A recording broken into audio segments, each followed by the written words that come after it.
ਨਿਹਾਰ ਗੋਬਿੰਦ ਸੁਭ ਸਮਤ ਪ੍ਰਕਾਸ਼ ਸ੍ਰੀ ਹਰਿ ਰਾਏ ਨਮੋ ਕਰ ਜੋਰੀ ਨਮੋ ਕਰ ਜੋ ਸ੍ਰੀ ਹਰਿ ਕ੍ਰਿਸ਼ਨ ਮਨਾਏ ਬਹੋਰੀ ਤੇਗ ਬਹਾਦਰ ਪਰਮ ਕਿਰਪਾਲਾ ਸਤਿਗੁਰ ਪਰਮ ਕਿਰਪਾਲਾ ਸ੍ਰੀ ਗੁਰੂ ਗੋਬਿੰਦ ਸਿੰਘ ਵਿਸਾਲਾ ਤਾਰੋਂ ਤਾਰਾ ਪਰ ਪੁਨ ਪੁਨ ਸੀਸਾ ਜੀ ਪੁਨ ਪੁਨ ਬੰਦੋਂ ਬਾਰ ਬਾਰ ਜਗਦੀਸਾ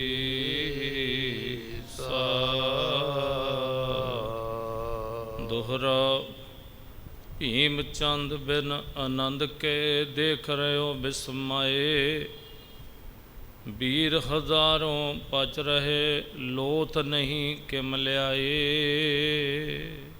ਵਾਹਿਗੁਰੂ ਜੀ ਕਾ ਖਾਲਸਾ ਵਾਹਿਗੁਰੂ ਜੀ ਕੀ ਫਤਿਹ। ਸਤਿਗੁਰਾਂ ਦੀ ਸਾਜੀ ਨਵਾਜੀ ਗੁਰੂ ਕੀ ਸੰਗਤ ਗੁਰੂ ਗੋਬਿੰਦ ਸਿੰਘ ਮਹਾਰਾਜ ਜੀ ਦਾ ਇਤਿਹਾਸ ਸਰਵਣ ਕਰਨ ਵਾਸਤੇ ਆਪਾਂ ਸਤਿਗੁਰਾਂ ਦੇ ਦਰਬਾਰ ਵਿੱਚ ਪਹੁੰਚੇ ਹਾਂ। ਆਪਾਂ ਇਤਿਹਾਸ ਪ੍ਰਸੰਗ ਸਰਵਣ ਕਰ ਰਹੇ ਸੀ। ਪਹਾੜੀਏ ਰਾਜੇ 3 ਲੱਖ ਦੀ ਵੱਡੀ ਫੌਜ ਲੈ ਕੇ ਅਨੰਦਪੁਰ ਸਾਹਿਬ ਨੂੰ ਘੇਰਾ ਪਾਉਣ ਦਾ ਯਤਨ ਕਰ ਰਹੇ ਨੇ। ਗੁਰੂ ਗੋਬਿੰਦ ਸਿੰਘ ਮਹਾਰਾਜ ਜੀਆਂ ਨੂੰ ਅਨੰਦਪੁਰ ਸਾਹਿਬ ਦੇ ਵਿੱਚੋਂ ਬਾਹਰ ਕੱਢਣਾ ਚਾਹੁੰਦੇ ਨੇ। ਸਤਿਗੁਰਾਂ ਨੇ ਆਪਣੇ ਖਾਲਸੇ ਨੂੰ ਜੰਗ ਵਾਸਤੇ ਤਿਆਰ ਕੀਤਾ। ਜੰਗ ਦੇ ਵਿੱਚ ਜਮਤੁੱਲਾ ਨਾਮ ਦਾ ਗੁਜਰਾਂ ਦਾ ਸਰਦਾਰ ਮਾਰਿਆ ਗਿਆ ਹੈ। ਬਾਕੀ ਫੌਜਾਂ ਨੇ ਯਤਨ ਕੀਤਾ ਉਸ ਦੀ ਮ੍ਰਿਤਕ ਸਰੀਰ ਨੂੰ ਚੁੱਕਣ ਵਾਸਤੇ, ਲਾਸ਼ ਨੂੰ ਚੁੱਕਣ ਵਾਸਤੇ ਯਤਨ ਤੇ ਕੀਤਾ, ਪਰ ਗੁਰੂ ਖਾਲਸੇ ਨੇ ਉਹ ਲਾਸ਼ ਚੁੱਕਣ ਨਹੀਂ ਦਿੱਤੀ ਹੈ। ਬੜਾ ਯਤਨ ਕਰਨ ਤੋਂ ਮਗਰੋਂ ਵੀ ਕਾਮਯਾਬੀ ਨਹੀਂ ਮਿਲੀ। ਇਤਿਹਾਸ ਪ੍ਰਸੰਗ ਆਪਾਂ ਕੱਲ੍ਹ ਸਰਵਣ ਕਰਿਆ ਹੈ। ਅੱਗੇ ਜਿਵੇਂ ਅੱਗੇ ਮਹਾਰਾਜ ਕਿਰਪਾ ਕਰਦੇ ਆਓ ਸਰਵਣ ਕਰੀਏ, ਮਿਲ ਕੇ ਆਖੀਏ ਸਤਿਨਾਮ ਸ਼੍ਰੀ ਵਾਹਿਗੁਰੂ ਸਾਹਿਬ ਜੀ। ਦੋਹਰਾ ਭੀਮ ਚੰਦ ਬਿਨ ਆਨੰਦ ਕੇ ਦੇਖ ਰਹੇ ਹੋ ਬਿਸਮਾਏ। ਭੀਮ ਚੰਦ ਰਾਜਾ ਆਪਣੀ ਫੌਜ ਦਾ ਜੰਗ ਵੇਖ ਕੇ ਬਹੁਤਾ ਖੁਸ਼ ਨਹੀਂ ਹੈ, ਬੜਾ ਹੈਰਾਨ ਹੈ। ਇਹ ਕੀ ਹੋਇਆ ਹੈ? ਮੈਂ ਤੇ ਸੋਚਿਆ ਇੰਨੀ ਵੱਡੀ ਫੌਜ ਲੈ ਕੇ ਚੱਲਿਆ ਹਾਂ, ਅਨੰਦਪੁਰ ਸਾਹਿਬ ਨੂੰ ਮੈਂ ਛੇਤੀ ਜਿੱਤ ਲੈਣਾ ਹੈ, ਝੱਟ ਹੀ ਜਿੱਤ ਲਵਾਂਗਾ, ਪਰ ਅਨੰਦਪੁਰ ਸਾਹਿਬ ਨੂੰ ਜਿੱਤਣਾ ਤੇ ਦੂਰ ਦੀ ਗੱਲ ਹੈ, ਮੈਂ ਤੇ ਕੁਝ ਵੀ ਪ੍ਰਾਪਤ ਨਹੀਂ ਕਰ ਸਕਿਆ। ਬੜਾ ਹੈਰਾਨ ਹੈ, ਖੁਸ਼ੀ ਕਿਸ ਗੱਲ ਦੀ ਨਹੀਂ ਹੈ। ਵੀਰ ਹਜ਼ਾरों ਪਚ ਰਹੇ ਲੋਥ ਨਹੀਂ ਕਿਮ ਲਿਆਏ। ਕਹਿਣ ਲੱਗੇ ਹਜ਼ਾਰਾਂ ਜਿਹੜੇ ਸੂਰਮੇ ਨੇ ਯਤਨ ਤੇ ਉਹਨਾਂ ਨੇ ਕੀਤਾ ਹੈ, ਪਰ ਇੰਨਾ ਯਤਨ ਕਰਨ ਤੋਂ ਮਗਰੋਂ ਵੀ ਕੋਈ ਉਸ ਗੁੱਜਰ ਦੀ ਲਾਸ਼ ਨਹੀਂ ਚੁੱਕ ਸਕਿਆ। ਜਦੋਂ ਇਹ ਮਾਰਿਆ ਗਿਆ ਨਾ, ਜਮਤੁੱਲਾ ਨਾਮ ਦਾ ਗੁੱਜਰ ਸਰਦਾਰਾਂ ਦਾ, ਬਹੁਤ ਸਾਰੀ ਫੌਜ ਇਕੱਠੀ ਹੋ ਕੇ ਲਾਸ਼ ਚੁੱਕਣ ਵਾਸਤੇ, ਸਰੀਰ ਮਰਿਆ ਚੁੱਕਣ ਵਾਸਤੇ ਵਧੀ ਹੈ। ਇੱਧਰੋਂ ਭਾਈ ਆਲਮ ਸਿੰਘ ਨੇ ਆਖਿਆ ਸੀ ਇਹਦਾ ਮ੍ਰਿਤਕ ਸਰੀਰ ਵੀ ਨਹੀਂ ਚੁੱਕਣ ਦੇਣਾ ਹੈ। ਖਾਲਸੇ ਨੇ ਫਿਰ ਐਸਾ ਡਾਢਾ ਜੰਗ ਕਰਿਆ ਕਿ ਉਹਦੀ ਲਾਸ਼ ਫਿਰ ਇਹ ਪਹਾੜੀਏ ਜਿਹੜੇ ਮੈਦਾਨ ਵਿੱਚੋਂ ਉਠਾ ਨਹੀਂ ਸਕੇ ਹਨ। ਚੌਪਈ ਅਲਪ ਖਾਲਸਾ ਅਰਿਓ ਲਹਿਓ ਹੈ। ਭੀਮ ਚੰਦ ਵੇਖਦਾ ਪਿਆ ਕਿ ਥੋੜਾ ਜਿਹਾ ਮਹਾਰਾਜ ਦਾ ਖਾਲਸਾ ਤੇ ਬੜਾ ਭਿਆਨਕ ਅੜ ਕੇ ਉਸਨੇ ਜੰਗ ਕੀਤਾ ਹੈ। ਬਹੁਤ ਹਮਾਰੀ ਦਿਸ਼ਾ ਰਹਿਓ ਹੈ, ਅਤੇ ਸਾਡੇ ਵੱਲ ਬਹੁਤਾ ਰਿਹਾ, ਭਾਵ ਕਿ ਸਾਨੂੰ ਅੱਗੇ ਲਾ ਕੇ ਰੱਖਿਆ। ਫੌਜ ਤੇ ਥੋੜੀ ਹੈ, ਪਰ ਸਾਨੂੰ ਉਸਨੇ ਅੱਗੇ ਲਾ ਕੇ ਰੱਖਿਆ ਹੈ। ਅਚ ਪਚ ਰਹੇ ਹੇਲ ਕੋ ਡਾਲਤ। ਅਸੀਂ ਬੜੇ ਤਰੀਕਿਆਂ ਦੇ ਨਾਲ ਹੱਲਾ ਕਰਦੇ ਰਹੇ, ਪਰ ਖੱਜਲ ਖੁਆਰ ਹੀ ਹੁੰਦੇ ਰਹੇ, ਦੁਖੀ ਹੁੰਦੇ ਰਹੇ ਹਾਂ। ਅਨੇਕ ਪ੍ਰਕਾਰਨ ਕੇ ਬਲ ਘਾਲਤ। ਅਸੀਂ ਕਈ ਤਰ੍ਹਾਂ ਦੇ ਯਤਨ ਵੀ ਕੀਤੇ, ਕਦੇ ਸੱਜਿਓਂ ਖੱਬਿਓਂ ਅੱਗੋਂ ਪਿੱਛੋਂ ਬਲ ਤੇ ਬਹੁਤ ਲਾਇਆ ਹੈ, ਵਿਉਂਤਬੰਦੀਆਂ ਤੇ ਬੜੀਆਂ ਬਣਾਈਆਂ। ਭੀਮ ਚੰਦ ਰਾਜਾ ਸੋਚਦਾ ਪਿਆ ਹੈ ਵੀ ਕਿਸੇ ਤਰ੍ਹਾਂ ਕੋਈ ਕਾਮਯਾਬੀ ਨਹੀਂ ਹੈ। ਨਹੀਂ ਕਿਸਹੂ ਕੇ ਸਿੰਘ ਹਲਾਏ। ਅਸੀਂ ਮਹਾਰਾਜ ਦੇ ਸਿੰਘਾਂ ਨੂੰ ਹਿਲਾ ਹੀ ਨਹੀਂ ਸਕੇ। ਜਿੱਥੇ ਉਹ ਮੋਰਚਿਆਂ 'ਚ ਡਟੇ ਹੋਏ ਉੱਥੇ ਹੀ ਡਟ ਕੇ ਲੜਦੇ ਹਨ। ਗਾਢ ਨਿਸ਼ਾਨ ਫਿਰੇ ਜਿਸ ਥਾਂ। ਜਿੱਥੇ ਭਾਈ ਸਾਹਿਬ ਸਿੰਘ ਜੀਆਂ ਨੇ ਨਿਸ਼ਾਨ ਗੱਡਿਆ ਸੀ ਨਾ, ਭਾਈ ਸਾਹਿਬ ਸਿੰਘ ਨੇ ਨਿਸ਼ਾਨ ਚੁੱਕਿਆ ਮਹਾਰਾਜ ਸਾਹਿਬ ਜੀਆਂ ਦਾ, ਕੇਸਰੀ ਝੰਡਾ, ਕੇਸਰੀ ਨਿਸ਼ਾਨ ਗੱਡ ਦਿੱਤਾ ਜੰਗ ਮੈਦਾਨ ਦੇ ਵਿੱਚ। ਫਿਰ ਉੱਥੋਂ ਪਿੱਛੇ ਨਹੀਂ ਹਟੇ ਹਨ। ਕਿਮ ਇਹ ਲੜਤੇ ਤਹਾਂ ਨਰਨ ਮੈਂ। ਇਹ ਕਿਵੇਂ ਲੜਦੇ ਨੇ? ਭੀਮ ਚੰਦ ਰਾਜਾ ਹੈਰਾਨ ਹੈ, ਥੋੜੇ ਜਿਹੇ ਬੰਦੇ ਕਿਸ ਤਰ੍ਹਾਂ ਲੜਦੇ ਨੇ ਜਿਹੜੇ ਜੰਗ ਮੈਦਾਨ ਵਿੱਚੋਂ ਪਿੱਛੇ ਨਹੀਂ ਹਟਦੇ ਹਨ। ਇਨ ਸੋਚਤ ਗਿਰਪਤ ਬਹੁ ਮਨ ਮੈਂ। ਸਾਰੇ ਪਹਾੜੀਏ ਰਾਜੇ ਭੀਮ ਚੰਦ ਦੇ ਸਮੇਤ ਸੋਚਦੇ ਪਏ ਮਨ ਦੇ ਵਿੱਚ ਵੀ ਕੀ ਕੀਤਾ ਜਾਵੇ। ਹਟੀ ਚਮੂ ਲਰਵੇ ਪਿਛਵਾਈ। ਹੁਣ ਰਾਤ ਦਾ ਸਮਾਂ ਹੋ ਗਿਆ, ਫੌਜ ਜੰਗ ਮੈਦਾਨ ਵਿੱਚੋਂ ਪਿੱਛੇ ਹਟ ਗਈ ਹੈ। ਆਏ ਸਿਵਰ ਘਾਲਿਓ ਗਿਰਰਾਈ। ਪਹਾੜੀ ਰਾਜਿਆਂ ਨੇ ਵੀ ਆਪਣਾ ਟਿਕਾਣਾ, ਜਿੱਥੇ ਕਿਤੇ ਬੈਠਣ ਲੰਮੇ ਪੈਣ ਦਾ ਆਰਾਮ ਕਰਨ ਦਾ, ਉੱਥੇ ਪਹੁੰਚੇ ਹਨ। ਮਰੇ ਪਰੇ ਸੋ ਖੇਤ ਰਹੇ ਹਨ। ਪਰ ਗੁਰਮੁਖੋ ਜਿਹੜੇ ਮਰ ਗਏ ਉਹ ਤੇ ਜੰਗ ਮੈਦਾਨ ਦੇ ਵਿੱਚ ਉਸ ਤਰ੍ਹਾਂ ਹੀ ਪਏ ਹੋਏ, ਉਹਨਾਂ ਦੀਆਂ ਲਾਸ਼ਾਂ ਤੇ ਉਸ ਤਰ੍ਹਾਂ ਪਈਆਂ ਰਹਿ ਗਈਆਂ ਜੋ ਹਨ। ਘਾਇਲ ਸੰਭਾਲ ਲਏ ਹਨ। ਜਿਹੜੇ ਘਾਇਲ ਆਪਣੇ ਆਪ ਉੱਠ ਕੇ ਤੁਰ ਪਏ ਰਾਤ ਨੂੰ, ਕਿਤੇ ਸੁਰਤ ਆਈ ਕਿਤੇ ਜਾ ਕੇ, ਜਾਂ ਥੋੜਾ ਬਹੁਤਾ ਕਿਤੇ ਉਦਮ ਕੀਤਾ। ਜਿਹੜੇ ਤੇ ਆਪਣੇ ਆਪ ਉੱਠ ਕੇ ਚਲੇ ਗਏ ਉਹਨਾਂ ਦਾ ਤੇ ਦਵਾ ਦਾਰੂ ਹੋ ਗਿਆ। ਜਿਹੜੇ ਨਹੀਂ ਉੱਠ ਪਾਏ ਉਹ ਰਾਤ ਨੂੰ ਜੰਗ ਦੇ ਵਿੱਚ ਤੜਫਦੇ ਮਰ ਗਏ ਹਨ। ਥਕਤ ਸੂਰਮੇ ਸਕਲ ਤੁਰੰਗਨ। ਸੋ ਇਸ ਤਰ੍ਹਾਂ ਸੂਰਮੇ ਵੀ ਥੱਕ ਗਏ ਤੇ ਘੋੜੇ ਵੀ ਥੱਕ ਗਏ ਹਨ। ਮੁਰਝਾਨੇ ਮੁਝ ਸਿਥਲੇ ਅੰਗਨ। ਤੇ ਚਿਹਰੇ ਮੁਰਝਾ ਗਏ। ਜਿਹੜੇ ਕੱਲ ਬੜੇ ਖੁਸ਼ ਸਨ, ਬੜੀ ਖੁਸ਼ੀ ਸੀ ਵੀ ਅਸੀਂ ਆਹ ਕਾਰਜ ਕਰ ਦੇਣਾ ਹੈ, ਅੱਜ ਚਿਹਰੇ ਮੁਰਝਾ ਗਏ। ਸਰੀਰ ਦੇ ਅੰਗ ਵੀ ਸਾਰੇ ਕਮਜ਼ੋਰ ਪੈ ਗਏ। ਹੁਣ ਬਾਹਾਂ ਵਿੱਚ ਉਹ ਜ਼ੋਰ ਨਹੀਂ ਰਹਿ ਗਿਆ ਹੈ। ਬਿਨ ਉਤਸ਼ਾਹ ਸ਼ੋਕ ਮੈਂ ਕਹਤੇ। ਰਾਜੇ ਨੇ ਵੇਖਿਆ ਵੀ ਮੇਰੀ ਫੌਜ ਤੇ ਬਿਨਾਂ ਉਤਸ਼ਾਹ ਤੋਂ ਹੈ। ਕੱਲ ਤੇ ਬੜੇ ਖੁਸ਼ ਸਨ ਵੀ ਸਾਡੀ 3 ਲੱਖ ਦੀ ਗਿਣਤੀ, ਅਸੀਂ ਗੁਰੂ ਗੋਬਿੰਦ ਸਿੰਘ ਮਹਾਰਾਜ ਨੂੰ ਝਾਟੀ ਬੰਨ੍ਹ ਲਿਆਉਣਾ ਹੈ, ਪਰ ਅੱਜ ਸਾਰੇ ਬਹੁਤ ਉਦਾਸ ਹਨ। ਸੰਬੰਧੀ ਹੱਥ ਘਾਲਿਓ ਜੇਤੇ। ਅਤੇ ਜਿੰਨੇ ਮੈਂ ਸੰਬੰਧੀ ਬੁਲਾਏ ਸਨ, ਜਿਨ੍ਹਾਂ ਨੇ ਅੱਗੇ ਹੋ ਕੇ ਜੰਗ ਕੀਤਾ ਹੈ, ਮੰਤਰੀ ਅਪਰਜਿਤ ਕਥੇ ਸਿਆਣੇ। ਜਿੰਨੇ ਮੇਰੇ ਮੰਤਰੀ ਤੇ ਜਿੰਨੇ ਸਿਆਣੇ ਲੋਕ ਹਨ, ਬਹੁਤ ਸਮੀਪ ਸਕਲ ਸਨਮਾਨੇ। ਜਿਹੜੇ ਕੋਲ ਸਨ ਉਹਨਾਂ ਦਾ ਸਨਮਾਨ ਕੀਤਾ। ਭੀਮ ਚੰਦ ਸੋਚਦਾ ਪਿਆ ਇਸ ਜੰਗ ਦੇ ਵਿੱਚ ਕਈ ਮੇਰੇ ਰਿਸ਼ਤੇਦਾਰ ਮਾਰੇ ਗਏ ਹਨ। ਨਿਜ ਵਜ਼ੀਰ ਕੋ ਨਿਕਟ ਬਿਠਾਰਾ। ਉਸ ਵੇਲੇ ਭੀਮ ਚੰਦ ਨੇ ਸਿਆਣੇ ਮੰਤਰੀਆਂ ਨੂੰ ਸਲਾਹ ਕਰਨ ਵਾਸਤੇ ਕੋਲ ਬਿਠਾਇਆ। ਆਪਣਾ ਜਿਹੜਾ ਖਾਸ ਵਜ਼ੀਰ ਹੈ ਉਸ ਨੂੰ ਵੀ ਕੋਲ ਬਿਠਾਇਆ ਹੈ। ਜਵਲਤ ਮਸਾਲ ਖਰੇ ਗਨ ਝਾਰਾ। ਤੇ ਉਸ ਵੇਲੇ ਮਸਾਲ ਜਿਹੜੀ ਹੈ ਨਾ ਜਗਦੀ ਪਈ ਹੈ, ਤੇ ਉਸ ਮਸਾਲ ਜਗਦੀ ਹੋਈ ਨੂੰ ਉਸ ਵੇਲੇ ਝਾੜਿਆ ਹੈ। ਆਏ ਕੇਸਰੀ ਚੰਦ ਹੰਡੂਰੀ। ਇਹਨੇ ਚਿਰ ਨੂੰ ਕੇਸਰੀ ਚੰਦ ਰਾਜਾ ਤੇ ਹੰਡੂਰੀਆ ਰਾਜਾ ਵੀ ਆ ਗਏ ਹਨ। ਕਟੋਚ ਆਦ ਵਿਦਰੂਰੀ। ਇਸੇ ਤਰ੍ਹਾਂ ਕਟੋਚੀਆ ਰਾਜਾ, ਇਹ ਸਾਰੇ ਰਾਜੇ ਮੀਟਿੰਗ ਕਰਨ ਵਾਸਤੇ, ਕੋਈ ਨਵਾਂ ਫੈਸਲਾ ਲੈਣ ਵਾਸਤੇ ਆਏ ਹਨ। ਸਭ ਨਿਰੰਦਰ ਬੈਠੇ ਜਵੇ ਆਏ। ਜਦੋਂ ਸਾਰੇ ਰਾਜੇ ਆ ਕੇ ਬੈਠੇ ਹਨ, ਤਿਨਕੇ ਜੇ ਵਜ਼ੀਰ ਸਮੁਦਾਏ। ਤੇ ਉਹਨਾਂ ਦੇ ਜਿੰਨੇ ਨਾਲ ਵਜ਼ੀਰ ਸਨ, ਹੁਣ ਰਾਜੇ ਇਕੱਲੇ ਤੇ ਨਹੀਂ ਆਉਣਗੇ, ਆਪੋ ਆਪਣੇ ਮੰਤਰੀ ਤੇ ਵਜ਼ੀਰ ਇਹਨਾਂ ਦੇ ਨਾਲ ਹਨ। ਭੀਮ ਚੰਦ ਤਬ ਬਾਕ ਬਖਾਨੇ। ਉਸ ਵੇਲੇ ਸਾਰਿਆਂ ਨੂੰ ਸੁਣਾ ਕੇ ਨਾ ਭੀਮ ਚੰਦ ਰਾਜਾ ਕਹਿਣ ਲੱਗਾ ਹੈ, ਸੁਨੋ ਸ਼੍ਰੋਣ ਦੇ ਤੁਮ ਸਭ ਸਿਆਣੇ। ਕਹਿਣ ਲੱਗਾ ਤੁਸੀਂ ਪਹਾੜੀਓ ਬੜੇ ਸਿਆਣੇ ਹੋ, ਕਈ ਜੰਗਾਂ ਜਿੱਤੀਆਂ ਨੇ, ਬੜੀ ਰਣਨੀਤੀ ਤੁਹਾਨੂੰ ਆਉਂਦੀ ਹੈ। ਮੇਰਾ ਬਚਨ ਸੁਣੋ ਜੋ ਮੈਂ ਕਹਿਣਾ ਚਾਹੁੰਦਾ ਹਾਂ। ਅੱਜ ਭਰੀ ਜਿਸ ਭਾਂਤ ਲੜਾਈ। ਜਿਸ ਤਰ੍ਹਾਂ ਅੱਜ ਲੜਾਈ ਹੋਈ ਹੈ, ਤੁਹਾਨੂੰ ਵੇਖ ਕੇ ਕੀ ਲੱਗਦਾ ਵੀ ਆਪਾਂ ਕਦੇ ਜਿੱਤ ਪਾਵਾਂਗੇ ਅਨੰਦਪੁਰ ਸਾਹਿਬ ਨੂੰ? ਜਿਵੇਂ ਦੀ ਅੱਜ ਲੜਾਈ ਹੋਈ ਹੈ, ਮੈਂ ਉਹਨੂੰ ਵੇਖ ਕੇ ਇਹ ਗੱਲ ਕਹਿ ਸਕਦਾ ਵੀ ਆਪਾਂ ਜਿੱਤ ਨਹੀਂ ਸਕਾਂਗੇ। ਬਾਕੀ ਤੁਸੀਂ ਦੱਸੋ ਵੀ ਤੁਹਾਡਾ ਕੀ ਵਿਚਾਰ ਹੈ। ਕਿਤਕ ਦਿਵਸ ਮੈਂ ਦਲ ਖਪ ਜਾਈ। ਤੁਸੀਂ ਦੱਸੋ, ਜਿੰਨੀ ਫੌਜ ਇਹਨਾਂ ਨੇ ਅੱਜ ਮਾਰ ਦਿੱਤੀ ਹੈ, ਜੇ ਆਪਾਂ 5-7 ਦਿਨ ਹੋਰ ਜੰਗ ਕਰਦੇ ਰਹੇ ਤੇ ਸਾਡੇ ਵਿੱਚੋਂ ਜਿਉਂਦਾ ਕੋਈ ਨਹੀਂ ਬਚੇਗਾ।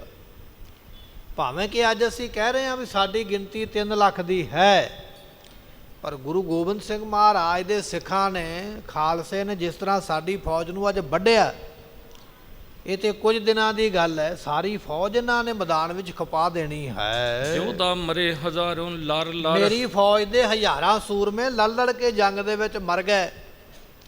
ਭੀਮ ਚੰਦ ਆਪਣਾ ਰੋਣਾ ਰੋਂਦਾ ਪਿਆ ਆਪਣੇ ਮੰਤਰੀਆਂ ਦੇ ਅੱਗੇ, ਦੂਜੇ ਰਾਜਿਆਂ ਦੇ ਅੱਗੇ। ਮੇਰੇ ਹਜ਼ਾਰਾਂ ਮੰਤਰੀ ਮਰ ਗਏ, ਸਿਪਾਹੀ ਮਰ ਗਏ, ਮੈਂ ਕੋਈ ਖੂਨ ਨਹੀਂ ਖੋਇਆ ਹੈ। ਲੋਥ ਹੇਤ ਬੋਹੇਲਾ ਕਰ ਕਰ, ਫਿਰ ਅਸੀਂ ਉਸ ਗੁੱਜਰ ਦੀ ਲਾਸ਼ ਚੁੱਕਣ ਵਾਸਤੇ ਵੀ ਬੜਾ ਯਤਨ ਕੀਤਾ। ਜਮਤੁੱਲਾ ਭਾਊ ਜਿਸ ਦਾ ਨਾਮ ਹੈ, ਜਮਤੁੱਲੇ ਗੁੱਜਰ ਦੀ ਲਾਸ਼ ਚੁੱਕਣ ਵਾਸਤੇ ਵੀ ਯਤਨ ਬੜਾ ਕੀਤਾ ਅਰਿਓ ਹੈ। ਖਾਲਸਾ ਧੀਰਜ ਧਾਰ ਪਰ ਧਾਰ, ਮਹਾਰਾਜ ਦਾ ਖਾਲਸਾ ਧੀਰਜ ਨੂੰ ਧਾਰ ਕੇ ਖਲੋਤਾ ਰਿਹਾ ਹੈ, ਕੋਈ ਵੀ ਪਿੱਛੇ ਨਹੀਂ ਹਟਿਆ ਹੈ। ਸ਼ੋਰਤ ਜਵਾਲਾ ਬਮਣੀ ਭਰ ਭਰ, ਬੰਦੂਕਾਂ ਨੂੰ ਭਰ ਭਰ ਕੇ ਮਹਾਰਾਜ ਦੇ ਖਾਲਸੇ ਨੇ ਬਹੁਤ ਚਲਾਇਆ ਸੁਨਤ ਹੈ। ਕਟੋਚ ਹੰਡੂਰੀ ਬੋਲਾ, ਉਸ ਵੇਲੇ ਬਚਨ ਸੁਣ ਕੇ ਨਾ ਆਪਣੇ ਵੱਡੇ ਰਾਜੇ ਦੇ, ਤੇ ਇਹ ਜਿਹੜਾ ਕਟੋਚੀਆ ਰਾਜਾ ਹੈ ਉਸ ਵੇਲੇ ਬੋਲਿਆ ਹੈ। ਪ੍ਰਥਮ ਜੰਗ ਲਰਸਬ ਨੇ ਤੋਲਾ, ਕਹਿਣ ਲੱਗੇ ਵੀ ਅੱਜ ਪਹਿਲਾ ਜੰਗ ਸੀ, ਅੱਜ ਲੜ ਕੇ ਆਪਾਂ ਸਾਰਿਆਂ ਨੇ ਗੁਰੂ ਦੇ ਬਲ ਨੂੰ ਤੋਲ ਲਿਆ ਹੈ। ਥੋੜਾ ਜਿਹਾ ਹੌਸਲਾ ਦਿੱਤਾ ਇਹਨੇ ਵੀ ਰਾਜਾ ਫਿਕਰ ਨਾ ਕਰ, ਤੂੰ ਤੇ ਪਹਿਲੇ ਦਿਨ ਹੀ ਦਿਲ ਛੱਡ ਗਿਆ ਵੀ ਆਪਾਂ ਮਰ ਜਾਵਾਂਗੇ। ਅੱਜ ਦਾ ਜੰਗ ਤੇ ਆਪਾਂ ਕੇਵਲ ਇਹ ਵੇਖਿਆ ਵੀ ਗੁਰੂ ਗੋਬਿੰਦ ਸਿੰਘ ਮਹਾਰਾਜ ਕੋਲ ਕਿੰਨਾ ਕੁ ਜ਼ੋਰ ਹੈ, ਕਿੰਨੀ ਕੁ ਤਾਕਤ ਹੈ। ਅੱਜ ਸਾਨੂੰ ਪਤਾ ਲੱਗ ਗਿਆ ਵੀ ਉਹਦੇ ਸਿਪਾਹੀ ਗੁਰੂ ਦੇ ਕਿੰਨੇ ਕੁ ਬਲ ਵਾਲੇ ਹਨ। ਆਪ ਜਿਮ ਬੰਸ਼ਾ ਤਿਮ ਹੀ ਕਰੀਆ ਹੈ, ਹੁਣ ਜਿਵੇਂ ਤੇਰੀ ਇੱਛਾ ਹੈ ਤੂੰ ਦੱਸ, ਅਸੀਂ ਉਸੇ ਤਰ੍ਹਾਂ ਕਰ ਦਿੰਦੇ ਹਾਂ। ਬਾਦ ਘਾਟ ਸਭ ਘਾਤ ਵਿਚਰੀਆ ਹੈ, ਭਾਵੇਂ ਵੱਧ ਹੈ ਤੇ ਭਾਵੇਂ ਘੱਟ ਹੈ, ਸਾਨੂੰ ਸਾਰੇ ਹੀ ਦਾ ਆਉਂਦੇ ਨੇ। ਸਾਨੂੰ ਧੋਖਾ ਦੇਣਾ ਵੀ ਆਉਂਦਾ ਹੈ ਤੇ ਸਾਨੂੰ ਮਦਦ ਕਰਨੀ ਵੀ ਆਉਂਦੀ ਹੈ, ਸਾਨੂੰ ਸਾਰੇ ਹੀ ਦਾ ਆਉਂਦੇ। ਤੂੰ ਦੱਸ ਵੀ ਹੁਣ ਆਪਾਂ ਕੀ ਕਰਨਾ ਹੈ। ਮੰਡਸ ਪਤੀ ਨਰਿੰਦਰ ਬਖਾਨਾ, ਕਹਿਣ ਲੱਗੇ ਉਸ ਵੇਲੇ ਜਿਹੜਾ ਸਕੇਤ ਮੰਡੀ ਦਾ ਰਾਜਾ ਸੀ ਨਾ, ਉਸ ਵੇਲੇ ਬੋਲਣ ਲੱਗਾ ਹੈ, ਇਹ ਗੁਰੂਆਂ ਕੋ ਸਦਨ ਮਹਾਨਾ, ਕਹਿਣ ਲੱਗਾ ਭਾਈ ਇਹ ਗੁਰੂਆਂ ਦਾ ਘਰ ਹੈ। ਇਹ ਰਾਜਾ ਜਿਹੜਾ ਹੈ ਨਾ ਮਹਾਰਾਜ ਦਾ ਸ਼ਰਧਾਲੂ ਰਿਹਾ ਹੈ। ਇਸ ਰਾਜੇ ਨੇ ਆਖਿਆ, ਕਹਿਣ ਲੱਗਾ ਵੀ ਇਹ ਗੁਰੂ ਦਾ ਘਰ ਤੇ ਭਾਈ ਐਸਾ ਹੈ ਵੀ ਇਹ ਸ਼ਕਤੀਸ਼ਾਲੀ ਘਰ ਹੈ, ਮੇਦਨੀ ਪ੍ਰਕਾਸ਼। ਰਾਜਾ ਕਹਿਣ ਲੱਗਾ ਵੀ ਗੁਰੂ ਦਾ ਘਰ ਤੇ ਬੜਾ ਮਹਾਨ ਹੈ, ਮੈਂ ਸਮਾਨਤਾ ਕਿਸਤੇ ਹੋਏ, ਇਸ ਕਰਕੇ ਗੁਰੂ ਘਰ ਦੀ ਸਮਾਨਤਾ ਕੋਈ ਕਰ ਨਹੀਂ ਸਕਦਾ, ਬਰਾਬਰੀ ਨਹੀਂ ਕਰ ਸਕਦਾ। ਇਹ ਰਾਜਾ ਗੁਰੂ ਪਾਤਸ਼ਾਹ ਦੇ ਨਾਲ ਪ੍ਰੇਮ ਕਰਦਾ ਸੀ। ਪਾਉਂਟਾ ਸਾਹਿਬ ਦੀ ਧਰਤੀ ਤੇ ਜਦੋਂ ਮਹਾਰਾਜ ਗਏ, ਇਸੇ ਰਾਜੇ ਨੇ ਉਸ ਵੇਲੇ ਮਹਾਰਾਜ ਸਾਹਿਬ ਜੀਆਂ ਦੀ ਸੇਵਾ ਕੀਤੀ ਹੈ। ਕਹਿਣ ਲੱਗਾ ਵੀ ਗੁਰੂ ਘਰ ਤੇ ਤਾਕਤ ਵਾਲਾ ਹੈ, ਇਨ ਸੋ ਮਿਲਨ ਨੀਕ ਹੋਵੇ ਸੋਏ, ਆਪਾਂ ਨੂੰ ਚਾਹੀਦਾ ਵੀ ਗੁਰੂ ਦੇ ਅੱਗੇ ਹੱਥ ਜੋੜ ਕੇ ਮਿਲ ਲਈਏ। ਜੇ ਮਿਲਣਾ ਹੀ ਹੈ, ਲੜ ਕੇ ਜ਼ਰੂਰ ਮਿਲਣਾ, ਹੱਥ ਜੋੜੀਏ, ਮੱਥਾ ਟੇਕੀਏ, ਗੁਰੂ ਦੇ ਅੱਗੇ ਨਿਉਣਾ ਕਰੀਏ। ਕਰਾਮਾਤ ਸਾਹਿਬ ਬਲਵੰਤੇ, ਕਿਉਂਕਿ ਗੁਰੂ ਕਰਾਮਾਤੀ ਹੈ, ਗੁਰੂ ਕੋਲ ਸ਼ਕਤੀ ਹੈ, ਗੁਰੂ ਕਰਾਮਾਤ ਨਾਲ ਕੁਝ ਵੀ ਕਰ ਸਕਦਾ ਹੈ। ਤੁਰਤ ਬਨਾਵੇ ਜਥਾ ਚਾਹੰਤੇ, ਆਪਾਂ ਗੁਰੂ ਨਾਲ ਲੜ ਨਹੀਂ ਸਕਦੇ। ਇੱਕ ਪਹਾੜੀਆ ਰਾਜਾ ਦੂਜਿਆਂ ਨੂੰ ਕਹਿ ਰਿਹਾ ਵੀ ਗੁਰੂ ਕੋਲ ਕਰਾਮਾਤ ਹੈ, ਗੁਰੂ ਜੋ ਚਾਹਵੇ ਉਹ ਛੇਤੀ ਨਾਲ ਕਰ ਸਕਦੇ ਹਨ। ਬਿਦਤ ਮਹਿਦ ਸ਼੍ਰੀ ਨਾਨਕ ਗਾਦੀ, ਬਾਕੀ ਗੱਲ ਇਹ ਹੈ, ਇਹ ਗੁਰੂ ਨਾਨਕ ਸਾਹਿਬ ਦੀ ਗੱਦੀ ਹੈ ਜਿਹਦੇ ਤੇ ਗੁਰੂ ਗੋਬਿੰਦ ਸਿੰਘ ਬੈਠੇ, ਔਰ ਇਹ ਗੱਦੀ ਦੁਨੀਆ ਵਿੱਚ ਪ੍ਰਸਿੱਧ ਹੈ। ਦੁਨੀਆ ਜਾਣਦੇ ਨੇ ਵੀ ਇਹ ਗੁਰੂ ਨਾਨਕ ਸਾਹਿਬ ਦੀ ਗੁਰਤਾ ਗੱਦੀ ਕਰਾਮਾਤੀ ਹੈ, ਇਹ ਤੇ ਸਾਰੇ ਜਾਣਦੇ ਹਨ। ਨਹਿ ਪੂਰਾ ਉਤਰੈ ਕੋ ਬਾਦੀ, ਜਿਹੜਾ ਗੁਰੂ ਨਾਨਕ ਦੇ ਘਰ ਦੇ ਨਾਲ ਝਗੜਾ ਕਰੇਗਾ ਉਹ ਕਦੇ ਪੂਰਾ ਨਹੀਂ ਲੈ ਪਾਏਗਾ। ਜਿਹੜਾ ਮੱਥਾ ਲਾਵੇਗਾ ਨਾ ਗੁਰਤਾ ਗੱਦੀ ਦੇ ਨਾਲ, ਉਹ ਕਦੇ ਬਰਾਬਰ ਢੁੱਕ ਨਹੀਂ ਪਾਏਗਾ, ਸਗੋਂ ਨਾਸ ਹੋ ਜਾਏਗਾ।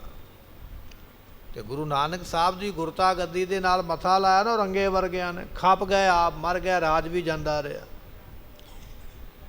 ਗੱਲ ਬਿਲਕੁਲ ਇਸ ਰਾਜੇ ਦੀ, ਜਿਹੜਾ ਸਕੇਤ ਮੰਡੀ ਦਾ ਰਾਜਾ, ਇਹਦੀ ਗੱਲ ਠੀਕ ਹੈ। ਗੁਰੂ ਘਰ ਦੇ ਨਾਲ ਝਗੜਾ ਕਰਨ ਵਾਲਾ ਖੱਪ ਜਾਂਦਾ ਹੈ ਪਰ ਜਿੱਤ ਨਹੀਂ ਪਾਉਂਦਾ ਹੈ। ਸੁਨ ਹੰਡੂਰੀਏ ਗਿਰਾ ਉਚਾਰੀ, ਉਸ ਵੇਲੇ ਇਹ ਗੱਲ ਸੁਣ ਕੇ ਹੰਡੂਰੀਆ ਰਾਜਾ ਬੜਾ ਹੰਕਾਰੀ ਹੈ, ਸੁਣ ਕੇ ਕਹਿਣ ਲੱਗਾ ਹੈ, ਰਾਜ ਕਾਜ ਕੀ ਬਾਤ ਨਿਆਰੀ, ਕਹਿਣ ਲੱਗਾ ਵੀ ਇਹ ਰਾਜ ਕਰਨਾ, ਰਾਜ ਭਾਗ ਸੰਭਾਲਣਾ, ਇਹ ਤੇ ਨਿਆਰੀ ਵੱਖਰੀ ਗੱਲ ਹੈ, ਇਹ ਤੇ ਦੂਰ ਦੀ ਗੱਲ ਹੈ। ਇਸ ਮਹਿ ਪਿਤਾ ਪੂਤ ਬਿਗਰੰਤੇ, ਇਹਦੇ ਵਿੱਚ ਪਿਤਾ ਤੇ ਪੁੱਤਰ ਵਿਗੜ ਜਾਂਦੇ ਹਨ। ਜੋ ਅਤ ਪ੍ਰਿਯ ਸੋ ਸ਼ਤਰ ਬਨੰਤੇ, ਜਿਹੜੇ ਪਿਆਰੇ ਹੁੰਦੇ ਉਹ ਦੁਸ਼ਮਣ ਬਣ ਜਾਂਦੇ। ਰਾਜੇ ਨੇ ਆਖਿਆ, ਜਿਹੜਾ ਹੰਡੂਰੀਆ ਕਹਿਣ ਲੱਗਾ ਵੀ ਰਾਜ ਭਾਗ ਦੁਨੀਆ ਨਾਲੋਂ ਵੱਖਰਾ ਹੁੰਦਾ ਹੈ। ਰਾਜ ਭਾਗ ਦੀ ਗੱਦੀ ਲੈਣ ਵਾਸਤੇ ਪਿਤਾ ਪੁੱਤਰ ਦੀ ਆਪਸ ਵਿੱਚ ਵਿਗੜ ਜਾਂਦੀ ਹੈ, ਤੇ ਗੁਰਮੁਖੋਂ ਵਿਗੜੀ ਹੈ ਨਾ। ਉਗਰਸੈਨ ਨੂੰ ਰਾਤੋਂ ਰਾਤ ਰਾਜੇ ਕੰਸ ਨੇ ਕੈਦ ਕਰ ਲਿਆ। ਹੁਣ ਉਗਰਸੈਨ ਪਿਤਾ ਹੈ, ਕੰਸ ਪੁੱਤਰ ਹੈ। ਪਰ ਰਾਜ ਦਾ ਇੰਨਾ ਲਾਲਚ ਜਾਗਿਆ ਵੀ ਦੁਆਪਰ ਯੁੱਗ ਦੀ ਕਥਾ ਆ। ਆਪਾਂ ਆਖਦੇ ਨਾ ਵੀ ਕਲ ਯੁੱਗ ਦੇ ਵਿੱਚ ਲੋਕਾਂ ਦੇ ਮਨ ਬੜੇ ਮੈਲੇ ਨੇ, ਲੋਕ ਪਾਪੀ ਨੇ, ਧੋਖਾ ਕਰਦੇ, ਲੋਭੀ ਨੇ। ਤੇ ਦੁਆਪਰ ਦੇ ਵਿੱਚ ਵੀ ਤੇ ਲੋਭੀ ਲੋਕ ਹੈ ਹੀ ਸੀ ਨਾ। ਉਗਰਸੈਨ ਨੂੰ ਰਾਤੋਂ ਰਾਤ ਕੈਦ ਕਰਕੇ ਜੇਲ੍ਹ ਵਿੱਚ ਸੁੱਟਿਆ। ਜੇਲ੍ਹ ਵੀ ਉਹ ਚੁਣੀ ਗਈ ਜਿਹਦੇ ਵਿੱਚ ਸੂਰਜ ਤੇ ਚੰਦਰਮਾ ਦੋਨੇ ਹੀ ਮੱਥੇ ਨਾ ਲੱਗਣ। ਨਾ ਚੰਦਰਮਾ ਦੀ ਰੋਸ਼ਨੀ ਜਾਵੇ, ਨਾ ਸੂਰਜ ਦੀ ਜਾਵੇ, ਜਿਹਨੂੰ ਆਪਾਂ ਕਹਿੰਦੇ ਕਾਲ ਕੋਠੜੀ, ਅੰਧੇਰ ਕੋਠੜੀ ਵਿੱਚ ਸੁੱਟਿਆ ਗਿਆ ਉਗਰਸੈਨ ਰਾਜੇ। ਲਾ ਕੇ ਤਖਤ ਤੋਂ ਕੰਸ ਰਾਜਾ ਬਣਿਆ। ਇਹ ਰਾਜਾ ਉਦਾਹਰਨ ਦਿੰਦਾ ਹੈ, ਕਹਿਣ ਲੱਗੇ ਵੀ ਰਾਜ ਭਾਗ ਜਿਹੜਾ ਹੈ ਨਾ ਉਹ ਇਸ ਤਰ੍ਹਾਂ ਦਾ ਹੈ, ਇਹਦੇ ਵਿੱਚ ਪਿਓ ਤੇ ਪੁੱਤਰ ਦੀ ਆਪਸ ਵਿੱਚ ਵਿਗੜ ਜਾਂਦੀ ਹੈ। ਪਿਓ ਪੁੱਤਰ ਨੂੰ ਕੈਦ ਕਰਦਾ ਤੇ ਪੁੱਤਰ ਪਿਓ ਨੂੰ ਕਰ ਲੈਂਦਾ ਹੈ। ਤੇ ਗੁਰਮੁਖੋ ਕਲਯੁੱਗ ਦੇ ਵਿੱਚ ਸ਼ਾਹਜਹਾਨ ਨੂੰ ਕੈਦ ਕੀਤਾ ਨਾ ਔਰੰਗਜ਼ੇਬ ਬਾਦਸ਼ਾਹ ਨੇ। ਹੁਣ ਔਰੰਗਜ਼ੇਬ ਦਾ ਬਾਪ ਹੀ ਹੈ ਨਾ, ਪਿਤਾ ਹੈ ਸ਼ਾਹਜਹਾਨ। ਕੰਕਰਾਂ ਵਾਲਾ, ਮਿੱਟੀ ਵਾਲਾ ਜਿਹੜਾ ਪਾਣੀ ਪੀਣ ਨੂੰ ਮਿਲਦਾ ਹੈ, ਕੰਕਰਾਂ ਵਾਲਾ ਭੋਜਨ ਮਿਲਦਾ ਖਾਣ ਵਾਸਤੇ। ਇਹ ਰਾਜ ਕੁਝ ਹੈ ਹੀ ਇਸੇ ਤਰ੍ਹਾਂ ਦਾ। ਤੇ ਜੇ ਆਪਾਂ ਸਤਿਯੁਗ ਦੀ ਗੱਲ ਕਰੀਏ ਤੇ ਸਤਿਯੁਗ ਦੇ ਵਿੱਚ ਵੀ ਤੇ ਪਿਤਾ ਹਰਨਾਕਸ਼ ਤੇ ਪੁੱਤਰ ਪ੍ਰਹਿਲਾਦ ਹੈ।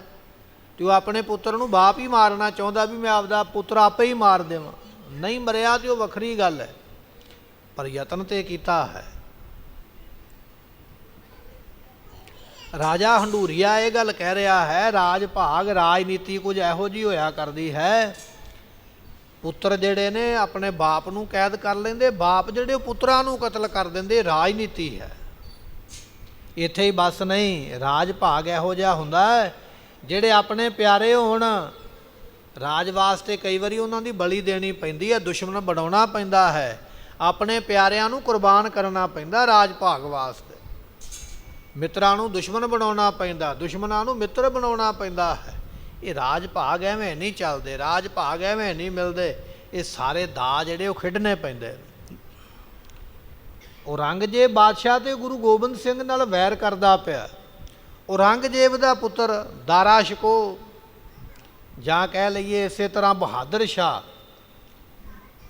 ਸ਼ਾਹ ਮਹਾਰਾਜ ਦੀ ਸ਼ਰਨ ਵਿੱਚ ਆ ਕੇ ਰਾਜ ਮੰਗਦਾ ਪਿਆ। ਰਾਜ ਵਾਸਤੇ ਉਹਨੇ ਸਮਝੌਤਾ ਕੀਤਾ ਹੈ ਆਪਣੇ ਪਿਤਾ ਦੇ ਦੁਸ਼ਮਣ ਦੇ ਨਾਲ, ਗੁਰੂ ਗੋਬਿੰਦ ਸਿੰਘ ਦੇ ਨਾਲ ਆ ਕੇ, ਕਿ ਮੈਨੂੰ ਰਾਜ ਭਾਗ ਦਵਾ ਦਿਓ। ਰਾਜ ਚੀਜ਼ ਹੀ ਇਹੋ ਜਿਹੀ ਹੈ, ਦੁਸ਼ਮਣਾਂ ਨੂੰ ਮਿੱਤਰ ਬਣਾਉਣਾ ਪੈਂਦਾ ਹੈ, ਮਿੱਤਰਾਂ ਨੂੰ ਦੁਸ਼ਮਣ ਬਣਾਉਣਾ ਪੈਂਦਾ ਹੈ, ਆਪਣੇ ਪਿਆਰੇ ਸੰਬੰਧੀਆਂ ਦੀਆਂ ਬਲੀਆਂ ਦੇਣੀਆਂ ਪੈਂਦੀਆਂ, ਫਿਰ ਜਾ ਕੇ ਰਾਜ ਭਾਗ ਕਾਇਮ ਹੁੰਦੇ ਹਨ।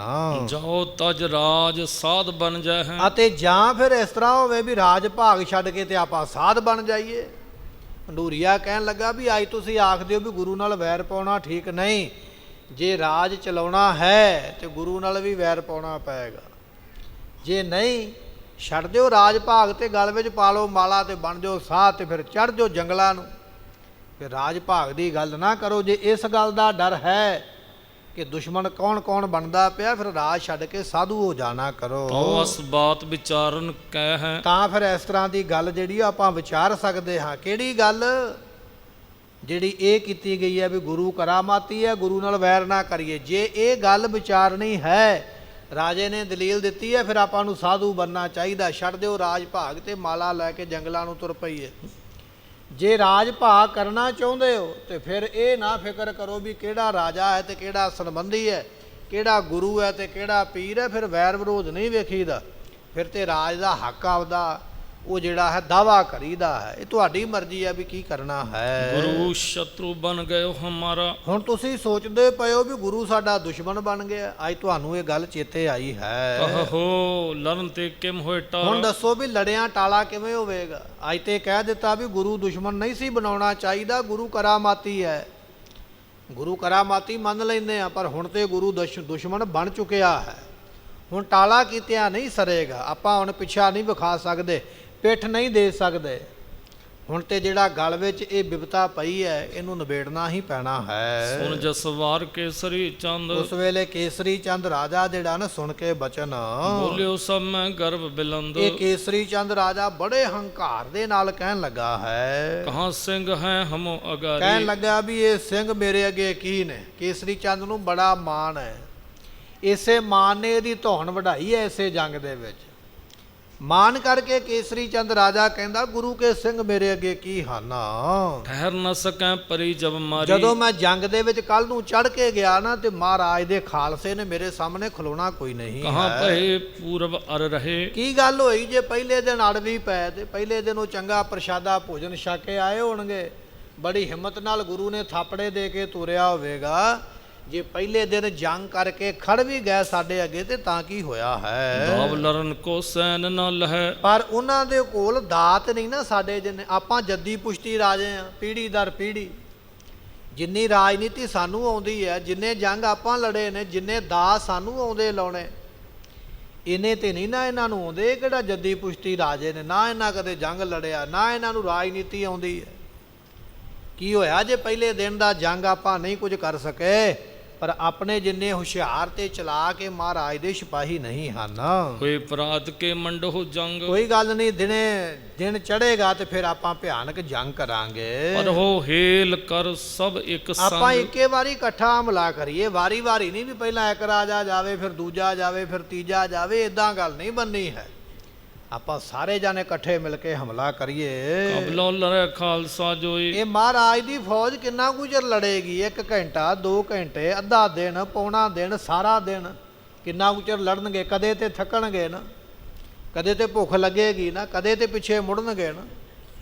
ਆਪਾਂ ਨੂੰ ਹੌਸਲਾ ਨਹੀਂ ਹਾਰਨਾ ਚਾਹੀਦਾ ਹੈ। ਦਰਬ ਦੇਸ਼ ਕੋ ਰਾਜ ਨਾ ਕੋਈ। ਕਿਉਂਕਿ ਮਹਾਰਾਜ ਦੇ ਕੋਲ ਨਾ ਕੋਈ ਰਾਜ ਭਾਗ ਹੈ। ਕਿਉਂਕਿ ਜੰਗ ਤੇ ਗੁਰਮੁਖੋ ਐਵੇਂ ਨਹੀਂ ਨਾ ਲੜੇ ਜਾਂਦੇ। ਆਪਾਂ ਕਹਿ ਦਿੰਨੇ ਹਾਂ ਜੰਗ, ਪਰ ਜੰਗ ਲੜਨਾ ਬੜਾ ਔਖਾ ਹੈ। ਬੜਾ ਵੱਡਾ ਨੁਕਸਾਨ ਹੁੰਦਾ ਜੰਗ ਦੇ ਵਿੱਚ। ਕਿੰਨੇ ਕੀਮਤੀ ਘੋੜੇ ਮਰਦੇ, ਕਿੰਨੇ ਕੀਮਤੀ ਹਥਿਆਰ ਟੁੱਟਦੇ, ਗਰਕ ਹੋ ਜਾਂਦੇ, ਕਿੰਨੇ ਕੀਮਤੀ ਸੈਨਿਕ ਮਰ ਜਾਂਦੇ। ਦੇਸ਼ ਨੂੰ ਬੜਾ ਵੱਡਾ ਝਟਕਾ ਲੱਗਦਾ ਹੈ। ਜੰਗ ਕਹਿ ਦੇਣਾ ਬੜਾ ਸੌਖਾ ਹੈ, ਜੰਗ ਨੂੰ ਭੁਗਤਣਾ ਬੜਾ ਔਖਾ ਹੈ। ਜੰਗ ਤੇ ਜਿਹੜਾ ਖਰਚਾ ਹੁੰਦਾ, ਦੇਸ਼ਾਂ ਦੇ ਦੇਸ਼ ਬਰਬਾਦ ਹੋ ਜਾਂਦੇ, ਕੰਗਾਲ ਹੋ ਜਾਂਦੇ, ਕਰਜ਼ਾਈ ਹੋ ਜਾਂਦੇ। ਜੰਗ ਐਵੇਂ ਨਹੀਂ ਲੜੇ ਜਾਂਦੇ। ਇਹ ਰਾਜਾ ਕੇਸਰੀ ਚੰਦ ਕਹਿ ਰਿਹਾ, ਕਹਿਣ ਲੱਗਾ ਜੰਗ ਲੜਨਾ ਸੌਖਾ ਥੋੜ੍ਹੀ ਹੈ।